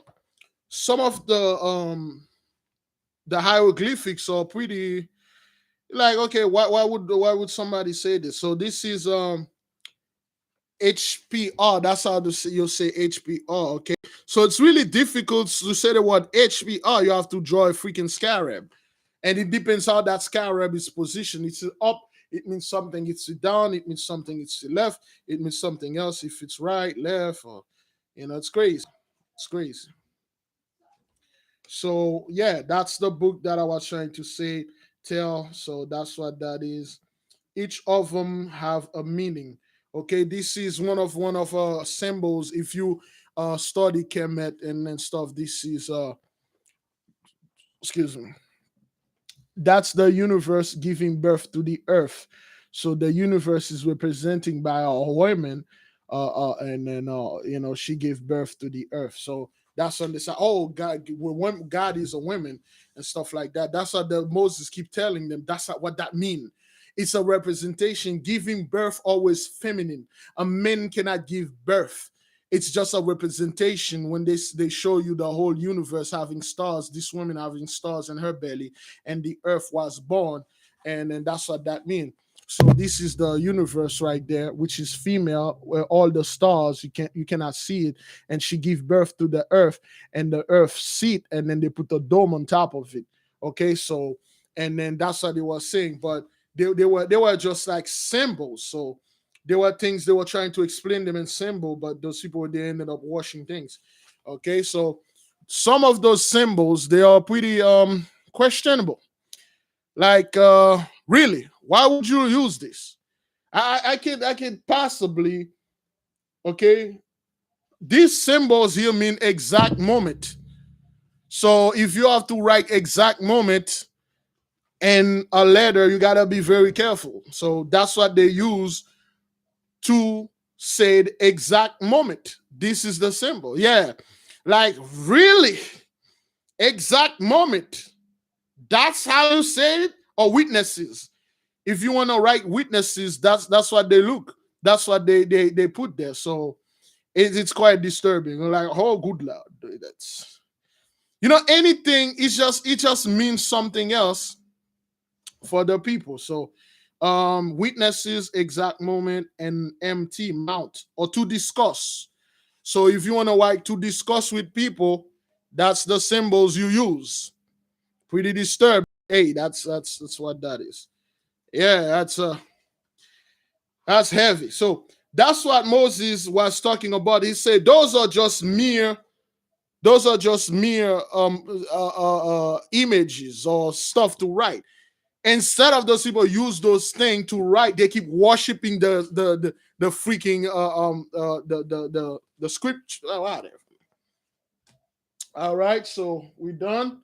Again, the book name is Egyptian Hieroglyphics, how to read and write them. All right.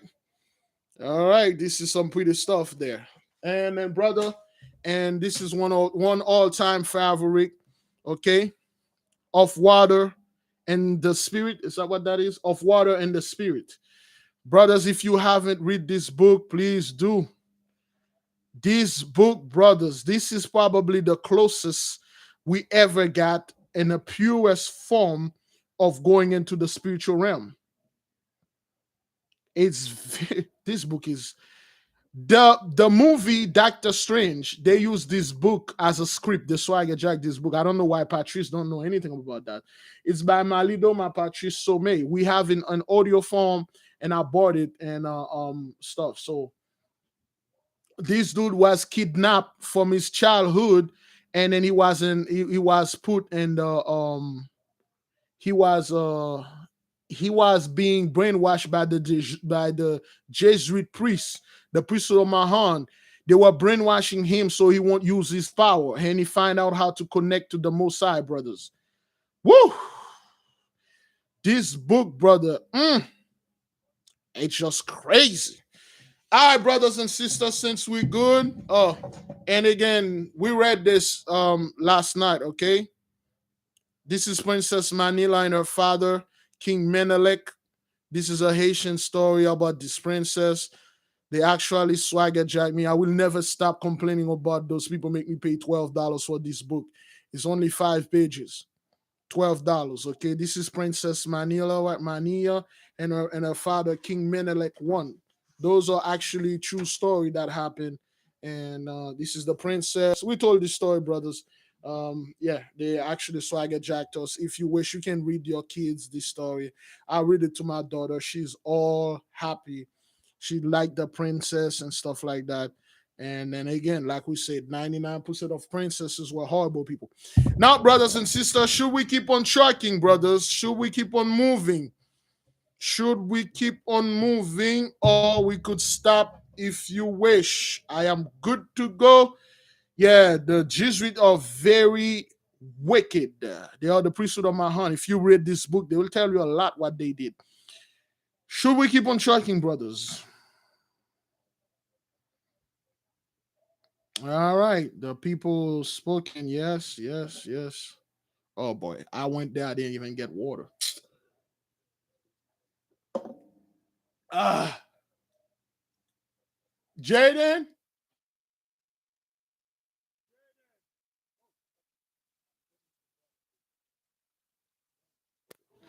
All right.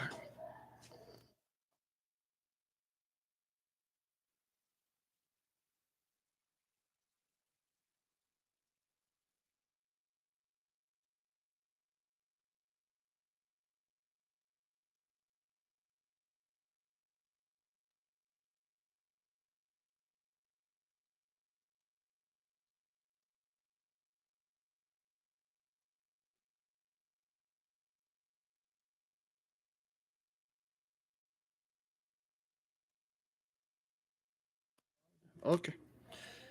Good. Now, thank you. What?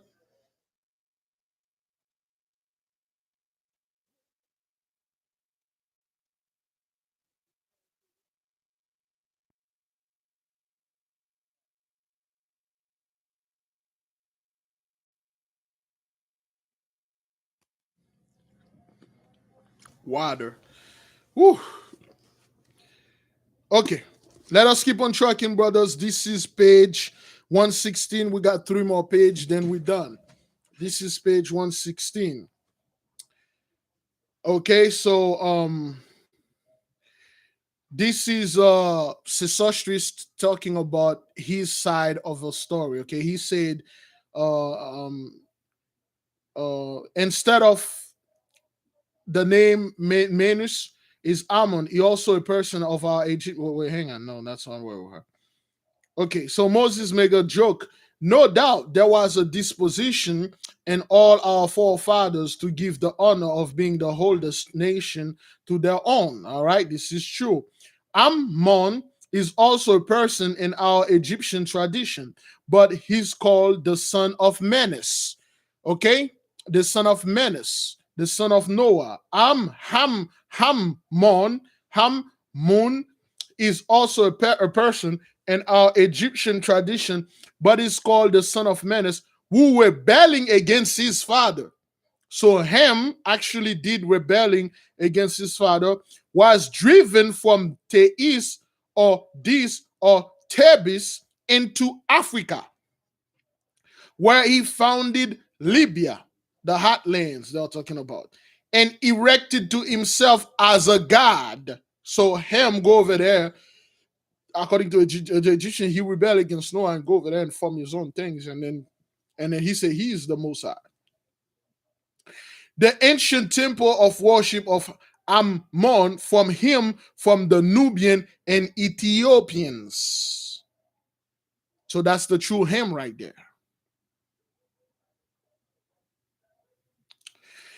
Then I will claim no traditional alliance with him. So right in there, Sesostris reject Hamites. He reject him. He said, then I will claim no traditional alliance with him. I answer good humor. So they were joking, they were laughing. Okay, good humoredly. Our Ammon was called also Hercules, and the first temple of the earth was built to him on the rocky side of ancient Tyre. Then Belus, you should be familiar with the name Belus.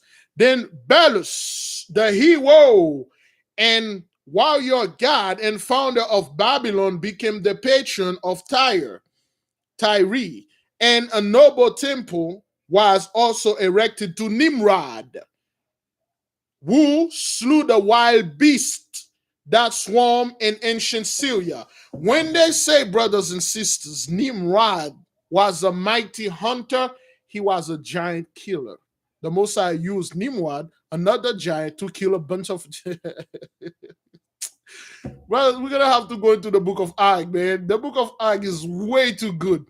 So Nimrod was killing a bunch of wild beasts, which mean giants. Those were giants, they were wild beasts. He wasn't a great hunter of animal, was hunter of other giants. That's why they called him a mighty hunter. He hunt mighty men. Mighty men giant. That's what the book say. Then I will Nimrod with Syria, and will become the protector. And listen to this. And who becomes the protector of shepherds and agricultures. Thus came out first gods, being men defying, while yours are but attributes or created celestial powers high above men, or animated by representing the deity incarnated and comprehensible to the saints. Baalbek was a city built to Bel or Belus. That's why those Babylonians like to worship Baal or Bel. For those of you who read the book, the Apocrypha, Bel and the dragon, the story of Daniel and Bel. Bel was actually a representation of Belus, an idol. That is why Daniel didn't want to bow down to it, because it was like a representative of a man. They made it into a god or a giant gold. It's just like, you people, man. It's just like, wait, you guys are worshiping men. Belus was actually a man. Belus, they call him Bel. And then they give, when Daniel, come on, man. It's crazy.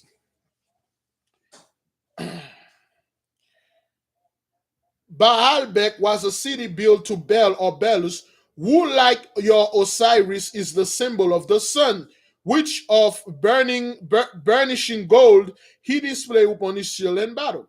In Phoenicia, we call him the Lord of Sun. And the sun god, we pay him divine honors by sacrifices, libations, and offering of incense. And this we call a discovery I recently made an which is honor. Now, brothers, he is telling Moses, Ramesses, that his side of a story, and then he realized that his people are worshiping idols. Meaning on that the true meaning of Re or Ra and on is not city of sun, but the Lord of the sun. That is the Lord of the Sun's city. That is the city of Osiris. Who the Lord of the Sun, this meaning of the name at once removes from on an impression which was the first made upon my mind, that you and the queen and your whole court worship the sun as the Persic and Parthian nation do, where area it is Osiris, the Lord of the Sun, that is the supreme God, generator, producer, and creator of the sun and all things that are. No sooner I had made this discovery, which I did by conversing with the higher priest of On, that I perceive that whatsoever grossness may be found in religion of the lower caste of the people, who seldom see beyond the symbol, the theology of the wise and great is free from idolatry. Technically, he said, before anything, I thought you Egyptians were idolaters. But when I conversed with the high priest, he didn't say anybody. He said, when I talk with the high priest, they explain to me, they say, no, the Bible is just explaining to you how to go to the Most High. Do not worship the Bible. Don't raise the Bible upon the Most High's head. That's what the camp does. If there is no scriptures, tell me a scriptures that say you should go into this book of Pillar. If the Bible don't say anything, they won't do it.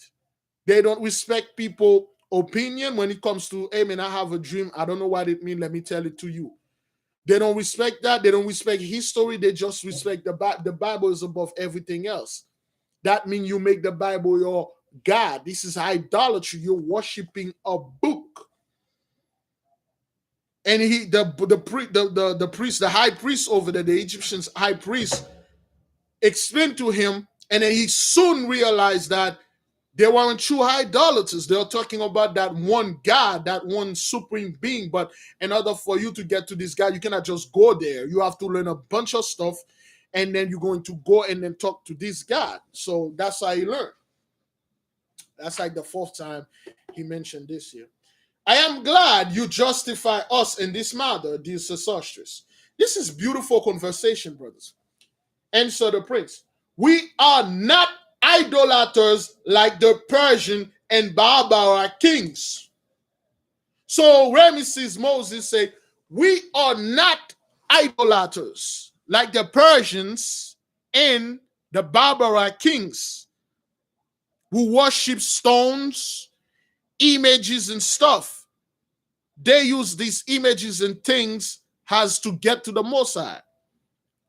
That is why the quote-unquote the priesthood of Mount Church, mainly the Catholic, they worship the saints. Mary, mother of God, they worship the hell out of her. In fact, Mary is on top of the Most High, on top of everybody over there. Everything is about Mary and baby Jesus. They start worshiping St. Gregory, St. Greg, St. Jacques, St. Paul, St. John. They worship them when they were nothing but messengers and ambassadors. Instead of talking and take the lesson that they come and taught, they worship him. YAHAWAH was an ambassador. Instead of listen to his way when you say you cannot get the Father, you have to get to me first. You have to know me, the law, what I'm teaching you, so you can get to the Father. That means he's better than God. They start worshiping Jesus Christ, and not even the real one. Just says how it bows just.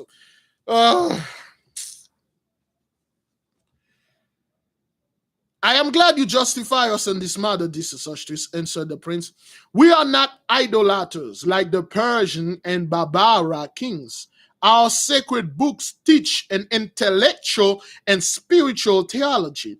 But as I have before said to you, Moses said, like I keep saying to you, like I said before, but as I have before said to you, the invisible is so veiled from the people. That means it is hidden from the people by the visible forms under which he is offered to them by the priesthood, that while we adore the God of power and strength and peace, they worship the bull himself. Moses said, like I told you before, like I said before, the invisible is so veiled from the people. The true God, you cannot see it with your fleshly eyes. YAHAWAH, you cannot see him. But in order for the priest to explain it to the people, they make form. They make things to explain it. You say, okay, this is because he's too powerful. They are putting things together to explain. Like we said here, brother, there are certain words we cannot say. This guy is a cookie monster. He liked to eat a bunch of cookies. To those of you who understand, we know for a fact what we're talking about. But for the little ones and the one that are in certain age bracket, to them, that's what it literally means. And they will laugh. I would like to meet that giant blue cookie monster fellow.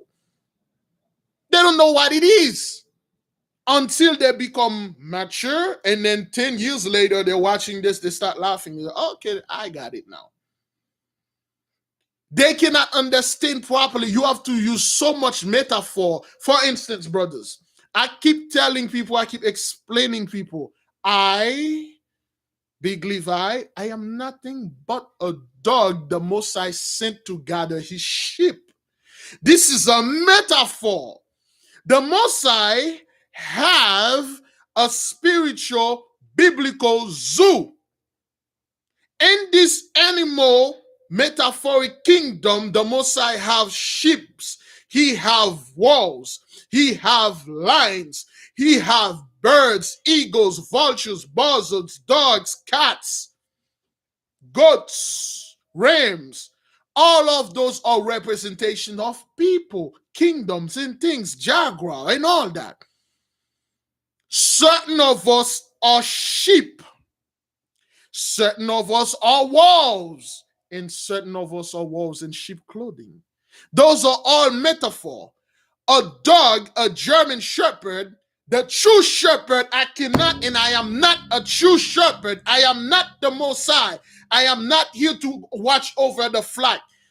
The Most High is the true main dog, the true main shepherd. He has dogs. He sent them around to round up the sheep while he's standing there and watching what the dogs are doing, what the sheep are doing. You cannot be a shepherd. There only be one shepherd. I cannot take the credit, the name, the tag name of a shepherd. I'm a shepherd, a German shepherd, a dog that the Most High said, say, go tell my children this, put them at peace. And I went and barked at the people. Some of the people that hear it, they're at peace. Some of them, they're like, I don't care, man. I'm still going to wait on Jacob's trouble, and I'm still going to raise the Bible above the Most High. It's a metaphor, brothers and sisters. I am not a literal dog. It's just the duty of the Most High sent me. There are plenty out there, brothers. The Most High have lions and all that. Some of the people that you think they are sheep in the midst of you, they are not. They are freaking wolves. It's a metaphor, but some people take this very seriously. I've received countless email. People disagree with me. Please don't call yourself a dog. You're not. You stop. That's not what I'm saying. Don't be too proud. Be very proud and call yourself, I'm a shepherd in this hish. Call me Deacon Biglevi. Call me, you know what? I'm earthly Mosai now. Call me earthly Mosai. Call me big man. Raise yourself above the Mosai. Keep raising yourself. That's exactly what Moses told him. He said that that's exactly what happened. You gave those people a metaphor to explain something. They took it literally. They took it literally. He said, like I said before, man, we explained to the people, but the theology of the wise and great is free. God powers and strength and Apis, they worship the bull himself. The bull is a representation of the Most High power. He's strong, and it's just in that they have a bull there, say, like a bull. The Most High is strong and stuff. He can pull this, he can do this, move the earth. And so, nope, the people went in there, they freaking worship the bull. And when Moses went there and whipped their asses, they keep worshiping the bull. And then, like, you know what, the F it, man. Just do, you scumbag, do whatever you want, man. I'm done with this. While we are in the form of Horus, this is great conversation between both of them. Okay, while we are in the form of Horus with his Euaris and this adore him, who made him a benefactor to men and pursuer of evil, they bow down to the hawk-headed statue of porphyry and worship the sculpture's colossus of stone. But I'd interrupt you, proceed if you please, with the account of the origin of your country's religion. So he says, instead of worshiping the Most High, the great God, the only one, they are freaking worshiping the hawk-headed stone that we put to explain that the Most High vision is so high as a hawk, he can see everything. Instead of that, they're worshiping things, other things. So that's what he said.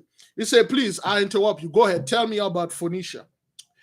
I have not much more to add of interest, I answer, save Adonis and Astarte. So Adonis and Astarte is like Isis and Osiris, the stuff like that, and then they explain it and things like that.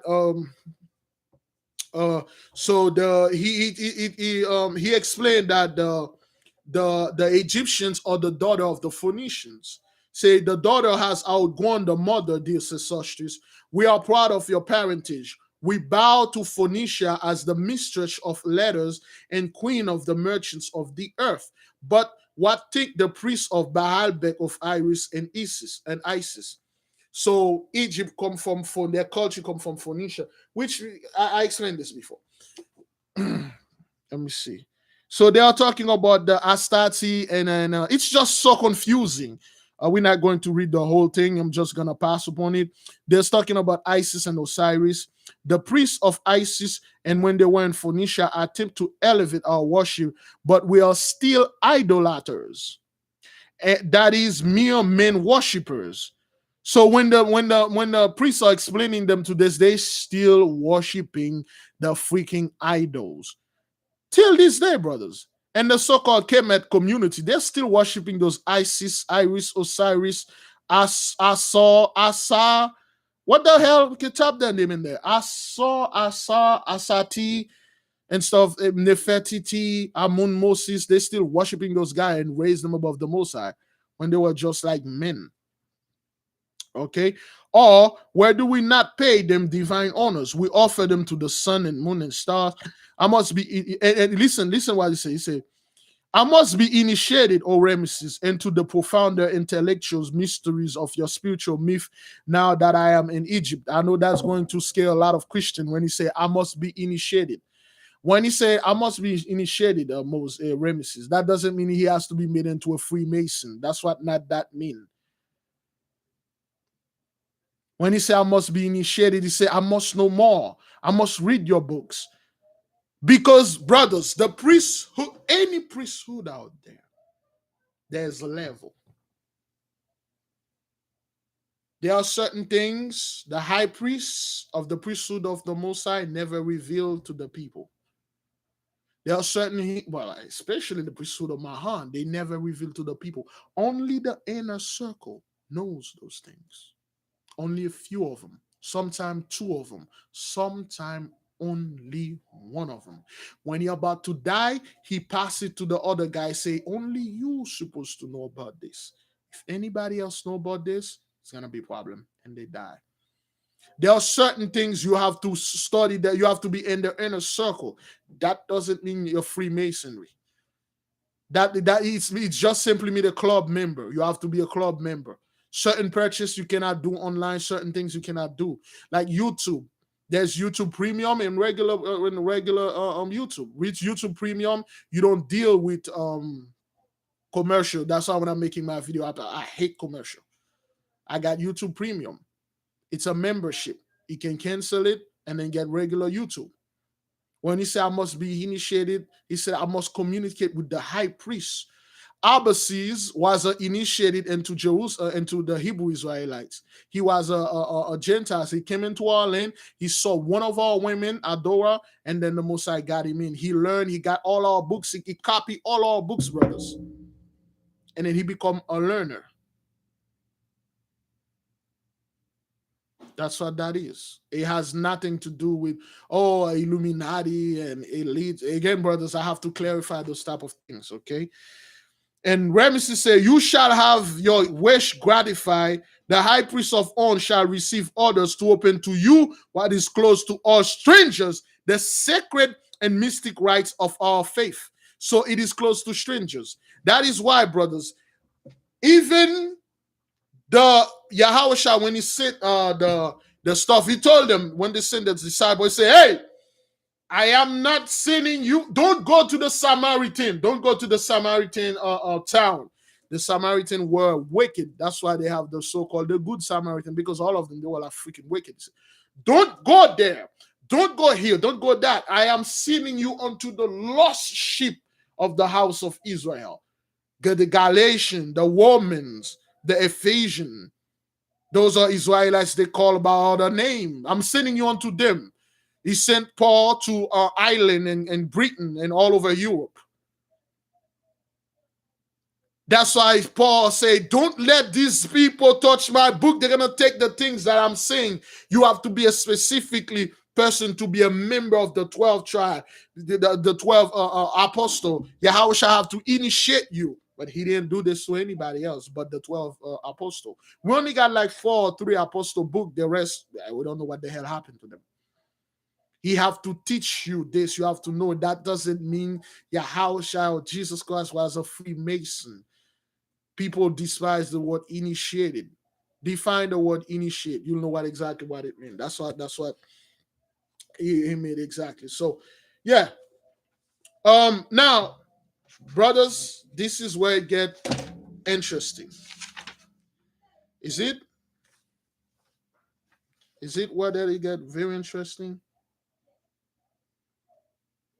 All right, well, they're talking about the Holy Trinity, the same garbage that the priest of Mahan been teaching people. The Holy Trinity is 3 men. The Holy Spirit is a man, God is a man, and the Son is a man. 3 dudes up there.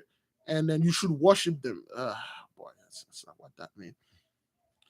And when he's talking about the triangle, he said that is that in order to bring this mystery to a level with the minds of men, like was symbolized by the sun, life by Astarte, because they use those things to symbolize things, because the mind of men, they cannot comprehend what they are saying.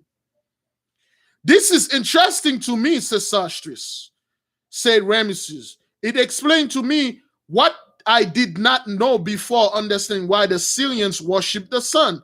To them, it is majestic symbol of the trinity of deity, but I fear that in Egypt, he is worshipped as an idol. Again, he keep reiterating and said, we do not worship those things. Okay, for he is doubtless is worshipped by many, and many cities are temples to him. Okay, so let's keep talking about sacred books and stuff like that. One only wasn't so, but what is made of splendor. Yeah, so they are talking and things like that. It's not in Phoenicia, lovely land, Sesostris. So, and then Moses is returning the compliment, the Ramses. He said, is not Phoenicia a lovely land, Sesostris? He asked, as then the same time returning the salutation to the Admiral Patromus, who passes in the galley the way to join the Princess Moheris, who fled himself to more. So now they're still in the boat, so they are going towards the island. So there's another dude that passing, another admiral. It was the custom, as you are the captain from another ship, you give a salute to the other guy that passing by. Okay, he gave him a holy salute. It's like, hey man, what's up? And then he gave the salute, and then he says, Sesostris, and Phoenicia, beautiful land. And then Sesostris is telling him. Now, brothers, this is where it gets very interesting. This is where my mind was just blown. Okay, we got two more pages, one more page. This is where it got very, very weird and interesting. When Moses asked that question, is not Phoenicia a lovely land? Spoiler alert, full disclaimer, full disclosure. I am not the one who was saying those things. They're in this book, page 120 to page 122. We're going to stop in page 123. This is all their stuff. And this is what Moses asked when he said, is that Phoenicia a lovely land, Sesostris? He asked, at the same time and stuff like that. I was glad also to behold again my courteous friend of the Pelusian coast and cordially receive and answer his polite and pleased recognition of my person. So the guy that passed, they know him from when Sesostris came into the land for the first time, for those of you who remember, and they had a giant aircraft carrier came in and checked them out. So that was that captain. It is indeed a lovely land with his verdant plains, majestic mountains, clothed with cedar and beautiful but narrow river. It is covered with fair cities from the peninsula of Tyre to the further limits of Syria, and it is rich and lovely kingdom, populous and happy. Its two great cities, Tyre and Zidon, are called the eyes of the world. Oh, Tyre and Zidon, you sold my kids. So you sold a boy for halal and a girl for wine. Oh, those people. I have heard so, he answered.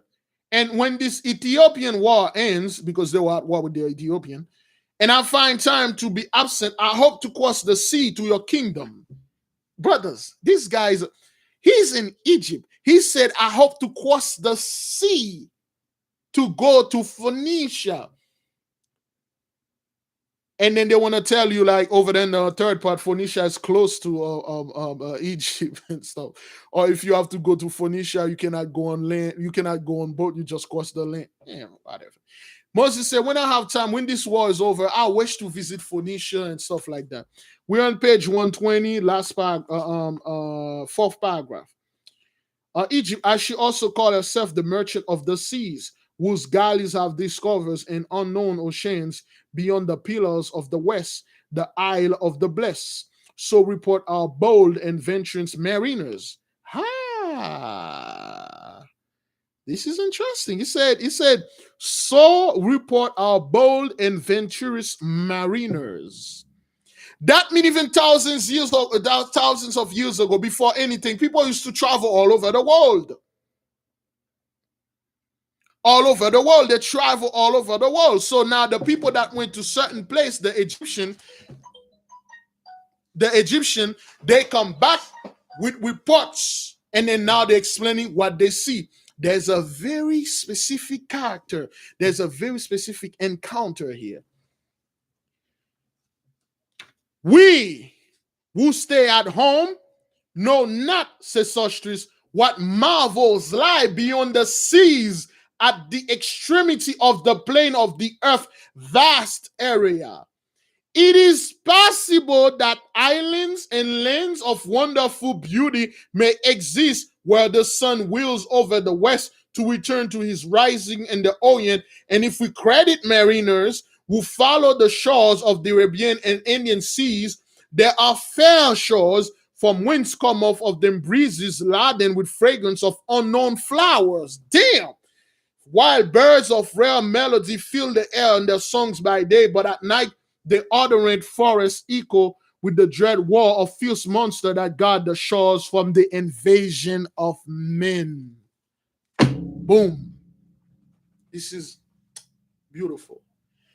What Moses said here, he said, Sesostris, it is magnificent.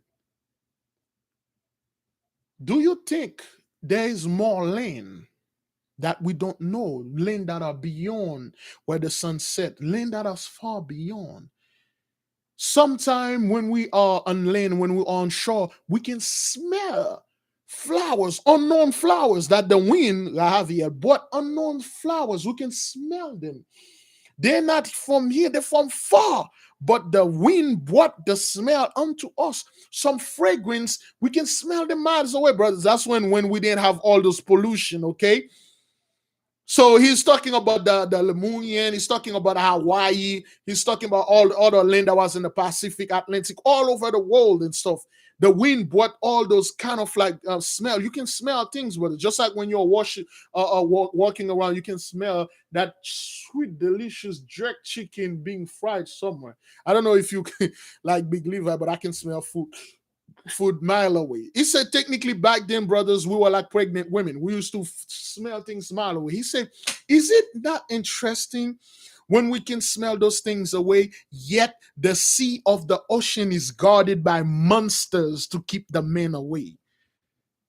That's what the Messiah used to do. He used to put, man, when you're reading the story, you're like, everything makes sense. Everything makes sense, brothers. Everything makes sense. Even the people that, oh man, everything makes sense. I have sailed along the shore, if I may be so bold as to speak in such a presence of my Lord Prince, enter up the captain of the galley who stood by listening to our discourse. Now, brothers, there is a captain. You know, they were in the poop deck, all right? Sesostris and Ramesses, now there's a captain. So the captain, he used to go all over the world. And he said this, I have sailed along those shores, if I may be so bold as to speak, because royalty is speaking here, man. You cannot just enter up like this.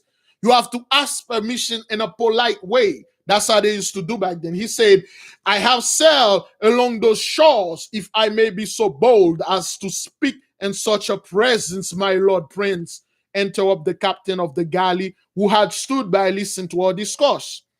Say on, Ratos. That was his name, Ratos or Ratos. So answered the prince. And then Moses said, go ahead, Ratos, tell us the story. This is the story of Ratos. Wow, this is beautiful.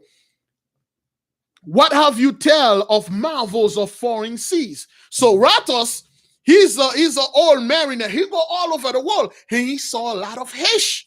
And he start telling the stuff of things that he saw. And this is what he saw. The lands at the earth ends, your excellency, are not like ours in Egypt.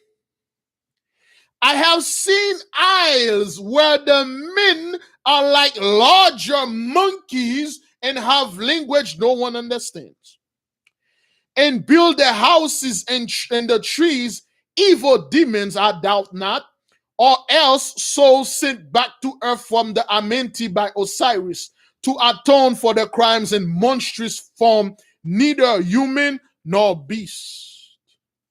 So this Ratos fellow, he's a captain. He said, I have traveled by those seas and I saw things there. And then they tell him, what do you see when you travel? He said, well, I traveled to one of those, and then we landed on one of those islands. One brother said Neanderthal. Okay, all right, we'll take this Neanderthal. He said he saw a couple of some men. They are like giant monkeys. They make the houses in trees, and they have a language that no one understands. And in his own opinion, he said those guys are freaking demons, no doubt.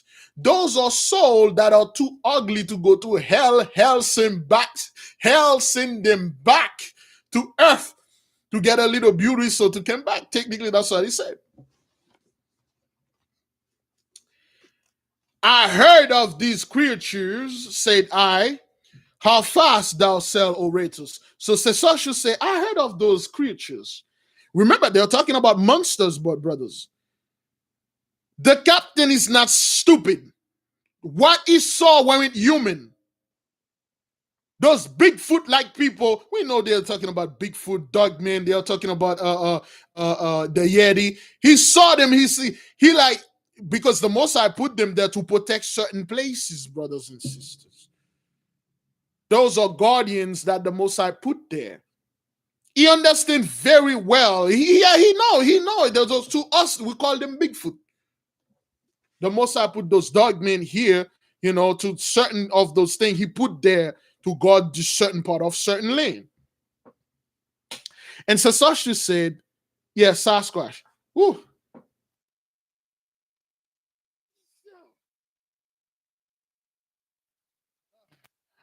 All right. And Sasasha said, I have heard of these creatures. How far hast thou sailed, O Ratus? Say, I heard of them. How far did you sail? Ratus is a much more older than them. And Ratus said, to the very edge of the world, my lord of Tyre. He answered quietly, I was in a ship going to farther end, and sailing round the end of the earth, we lost the shore in a dark storm. And when they came, we saw only sky and water. All were in consternation to be thus between heaven and sea, and no land to guide us our course. So he said, back then, brothers, when those mariners, they were so deathly afraid of the sea, they never travel really deeply onto the sea. Unless you're an experienced mariner, they'll always travel on the shore so they can see the land and follow the land. And that's how they do the map. They're following the land, and then they're tracing the map. They got a little idea how that land looked like. And he traveled to a land. When he about to get there, all of a sudden, a storm gathered upon them, big wind picked them up and blow them, of course. They could not see land. They could not see anything. All they see is the sky touching the sea, and all side and all around. To add to our terror, I perceived that we were borne swiftly upon an ocean current eastward.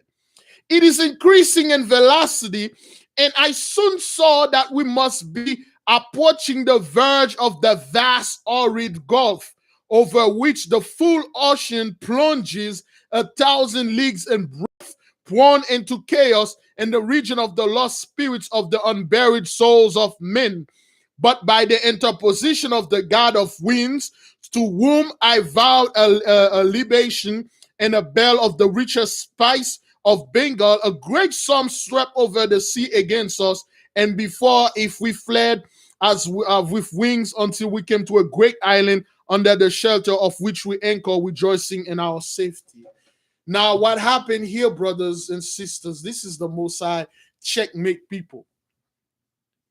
We know for a fact the Most High, certain lands, certain places he got there, he separated the sea like Moses split the sea. What you call tectonic plates, those tectonic plates that are joined together, the Most High can just spread them, and then he cut them, and then the water will separate the earth. That is why when those mariners could not get to the fourth point or certain place, they will see the sea fell into the ocean like a giant fall. But it was the Most High that split the sea, keep certain part of the world, unoccupied, like over there in Antarctica. Do all your research. You could never properly know what's Antarctica. Some say it's the gate of Eden. Some say stuff. But when we look at it, there's a freaking giant Leviathan wrap around it, so to speak. There are certain places the Most High did not know, did not want the people to access. There are certain places the Most High keep them away from. Certain islands, the Most High put things in there. He sent storm.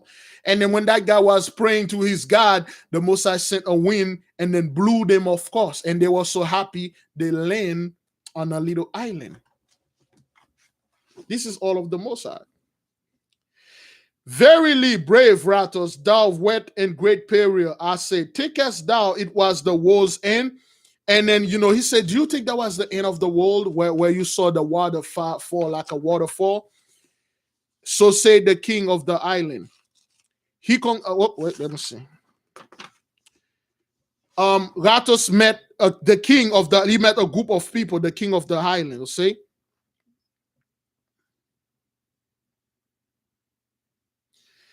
Thank you, beloved Phil. One book I read after Adam and Eve left from the angel touched the water around Eden and it froze solid and nothing could reach the garden again. Yes. There are certain part of the earth, brothers, they cannot get there. Yeah, like Snake Island. What the hell is on Snake Island? Why there's so many snakes there? Something is there. The Most High is guarding it for us. So say the king of the island, as he congratulated us in our escape. So they met the inhabitant of this island, saying that few ships, when once upon that downward tide, ever return again to the top of the earth. So the king of this island told them, you guys are lucky. Only a few ships ever return from this part that you were going over there. You are going to fall on the edge of the earth because the Most High split the sea. He opened the tectonic plate. He opened it and separated certain part of the sea. That is why when that guy was born in the time of Eber, and the time, what was this dude? He was born in the book of Genesis. When he was born, the whole earth was a mass land on one side, and then on the other side, a mass sea. So the Most High divided the earth. He put America and on one side, he put the fourth part, the third part, he put everything on one side. He split the earth. The same way he can split the earth, you can move the earth. Thank you, Peleg, and the day of Peleg, which means to say he divided the whole land. The Most High can do anything. That is why when he restore our land, there won't be no way they can get here. They can get here. The Most High will put technology, things that they cannot get here. He will awake beasts that are in the sea that they cannot get here. All right, we're at the end of it. Takest thou the earth is square, Ratos, from what voyages thou hast made? I asked of the gray-haired captain, whose silver locks were braided around his head covered by a green embroidered bonnet, with fringes kept falling to his neck. So this Captain Ratos, he was a Rasta man. He was an old Rasta dude, one of those wise old Rastafari dude. So Sesostris asked him, do you think the earth is square? Oh, Ratos. Ratos look at him. And he say, a triangle, my lord prince. But some say 4 squares with burning mountain in each angle.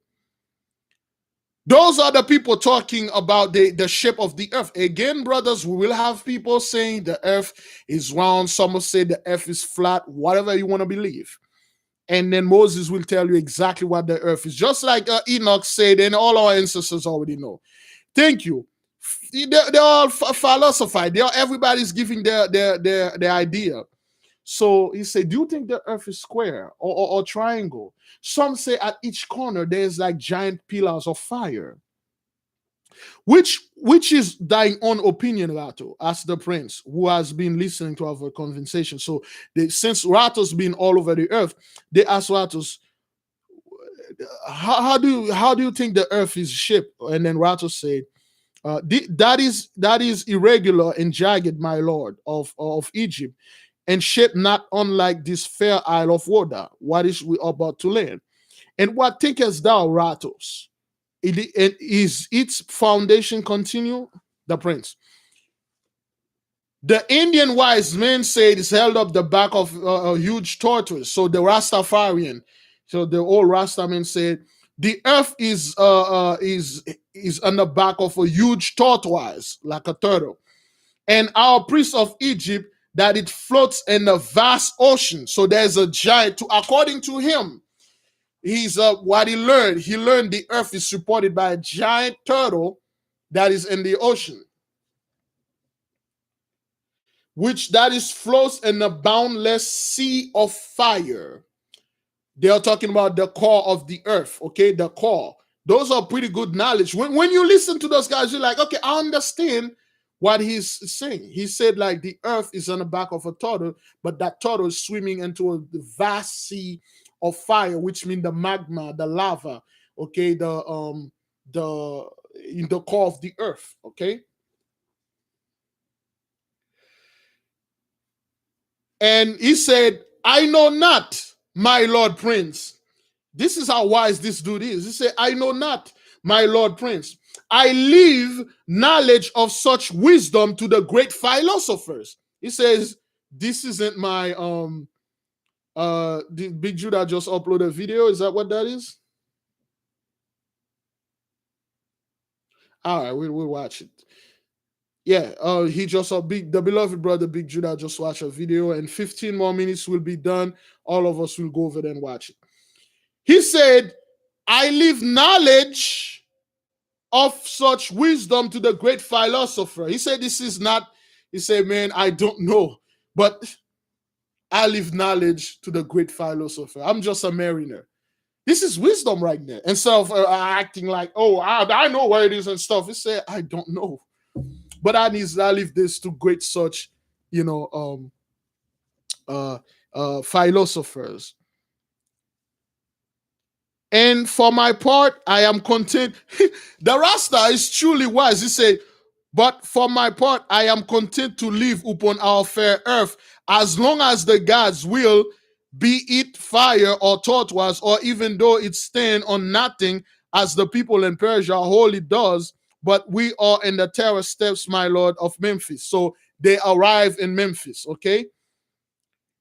Here he bowed low, so the Rastaman bowed. He said, thank you. He told them he doesn't know, and he left. This is where my mind was blown, brothers. Yeah, that the Rasta speak deep, man. He gave the knowledge. He didn't go far because he doesn't know. This is the true knowledge come up, brothers. Now they reach the shore where they are going. They reach the place. Sesostris, say Prince to me, has the idea occurred. This is Moses. Remus is talking to Sesostris. Say, Sesostris, has the idea occurred to you that this world may be a globe?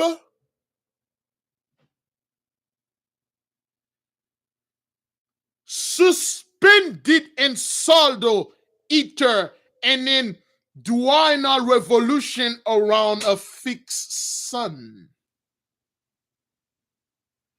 Never, I cry. Sesostris said, never. I never thought of that. This is, brothers, this is Remus talk. He said, Sesostris, has the idea occurred to you that this world may be a globe suspended in solid ether and in diurnal revolution around the fixed sun? Never, Ramesses. I cried with a look of amazement at this bold and original thoughts. It is impossible. It should be so. So Sesostris is like, right. You're like, I never thought of that, but that would be impossible. That would be impossible. Nothing is impossible with the author of creation. All praises to the Messiah YAHAWAH, man. All praises.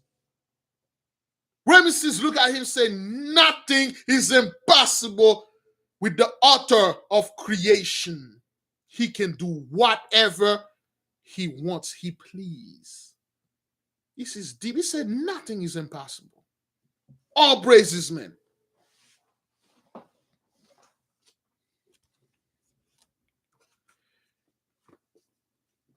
Said Ramesses with a great solemnity. And then after an instant pause, he added pleasantly, listen, he added pleasantly, on what does the sea of fire or the tortoise rest, my dear prince? Moses said, if the earth is rest on the back of a giant turtle, but what did the turtle rest on? The turtle must have something to rest. If it was on fire, why did it sustain the fire?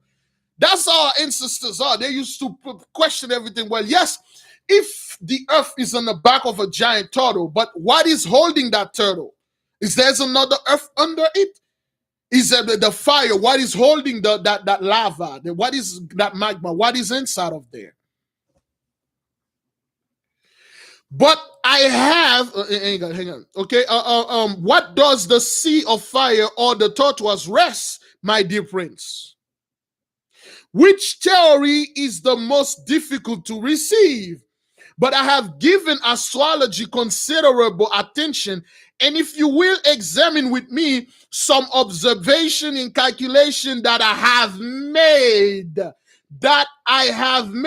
I think you will be with me in my novel opinion that this earth may prove to be a sphere and an habitual motion, which is 7 planets about the sun, and annual progress in its circuit give us season.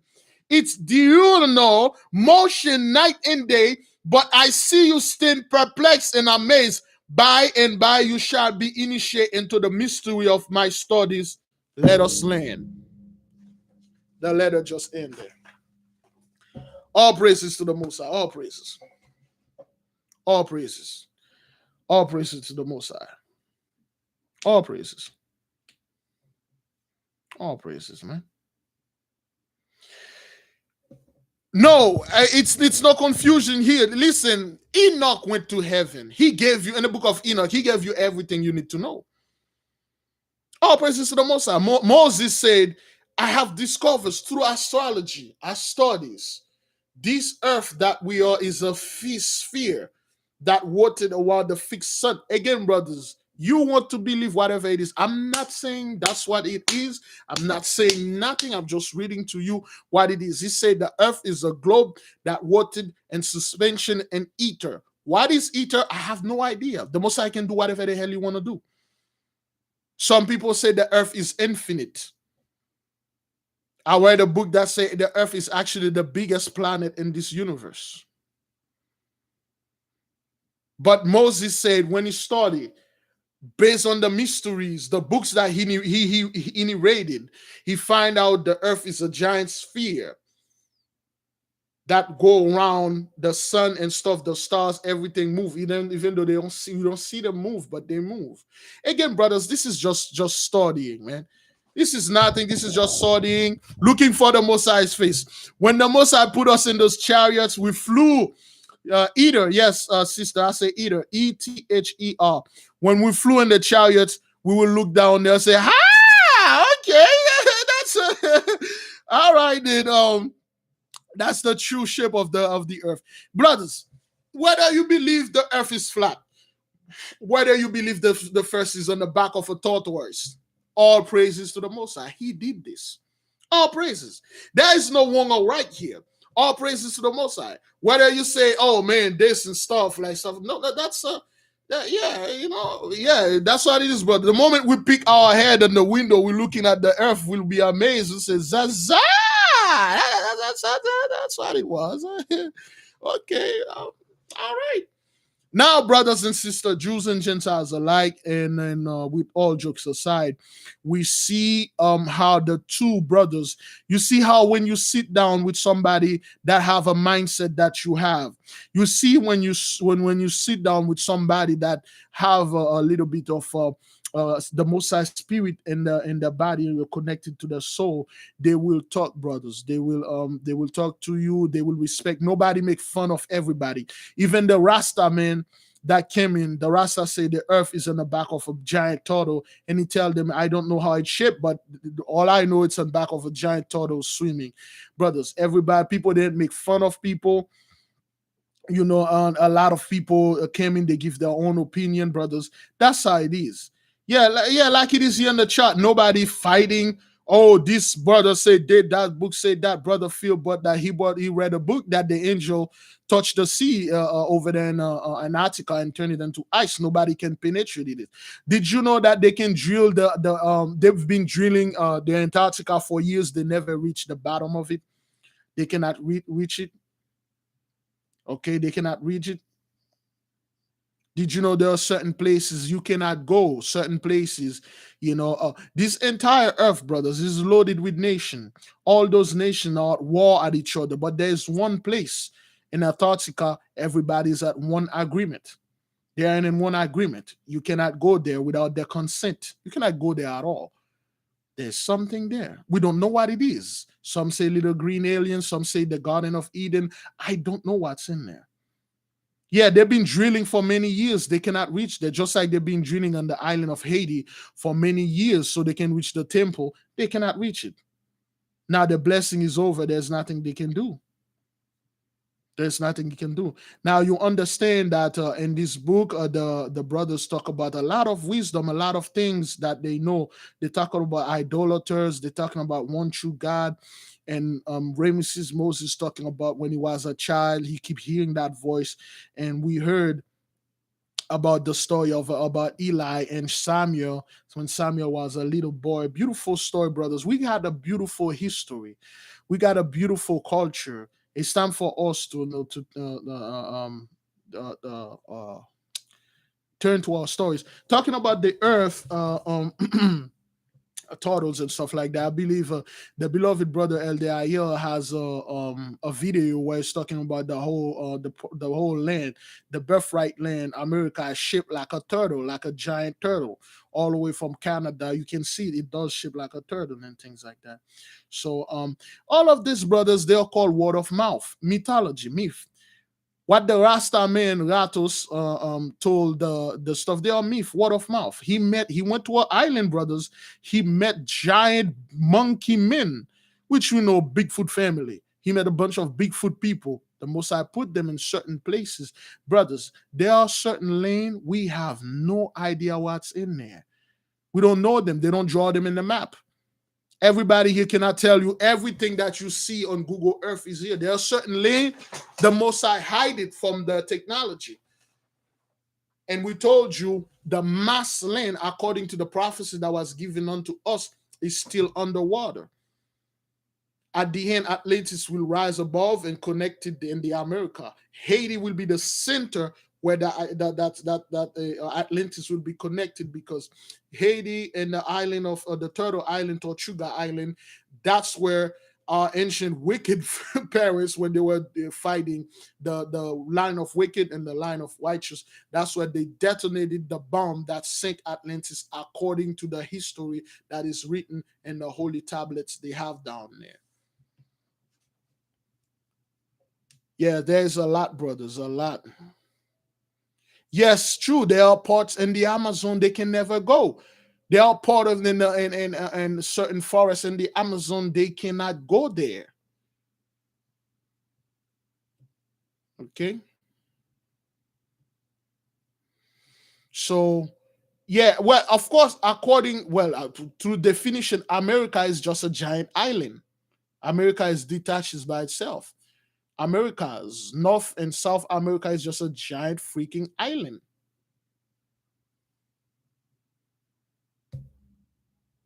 Yeah, some good stuff, brother. When you start studying and then you go to other books, brothers, everything is making sense. You start understanding like all people in general, it's not like they were stupid. Everybody got their own version. And when you start reading version, you say there's a similarity here. There's a similarity there. But certain books you read, you're like, wait a minute. There's no, some of the Christians of your listeners, wait. There's no similarity in anything here. You guys just deny everything. All right, I don't really know flow down there.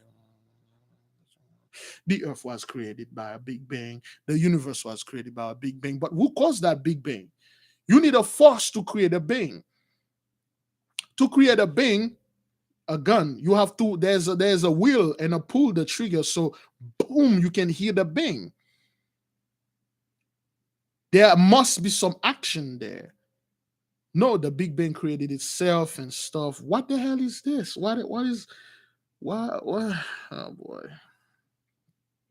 Oh yeah, the Big Bang was caused by ether and then molecular level and stuff, black holes.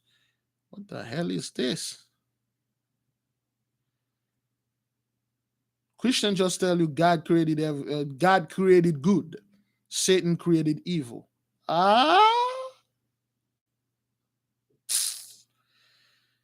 Science tell you come from monkeys, man. Like, yo, like that guy say he saw a bunch of monkey-like men. He say, oh, yeah, science would say, those are the people, our ancestors. They would call it our ancestors. Like, no, those are not our ancestors. Those are different species the Most High get put there to kicking ass and taking name and keep the land and then dress it and, things like that.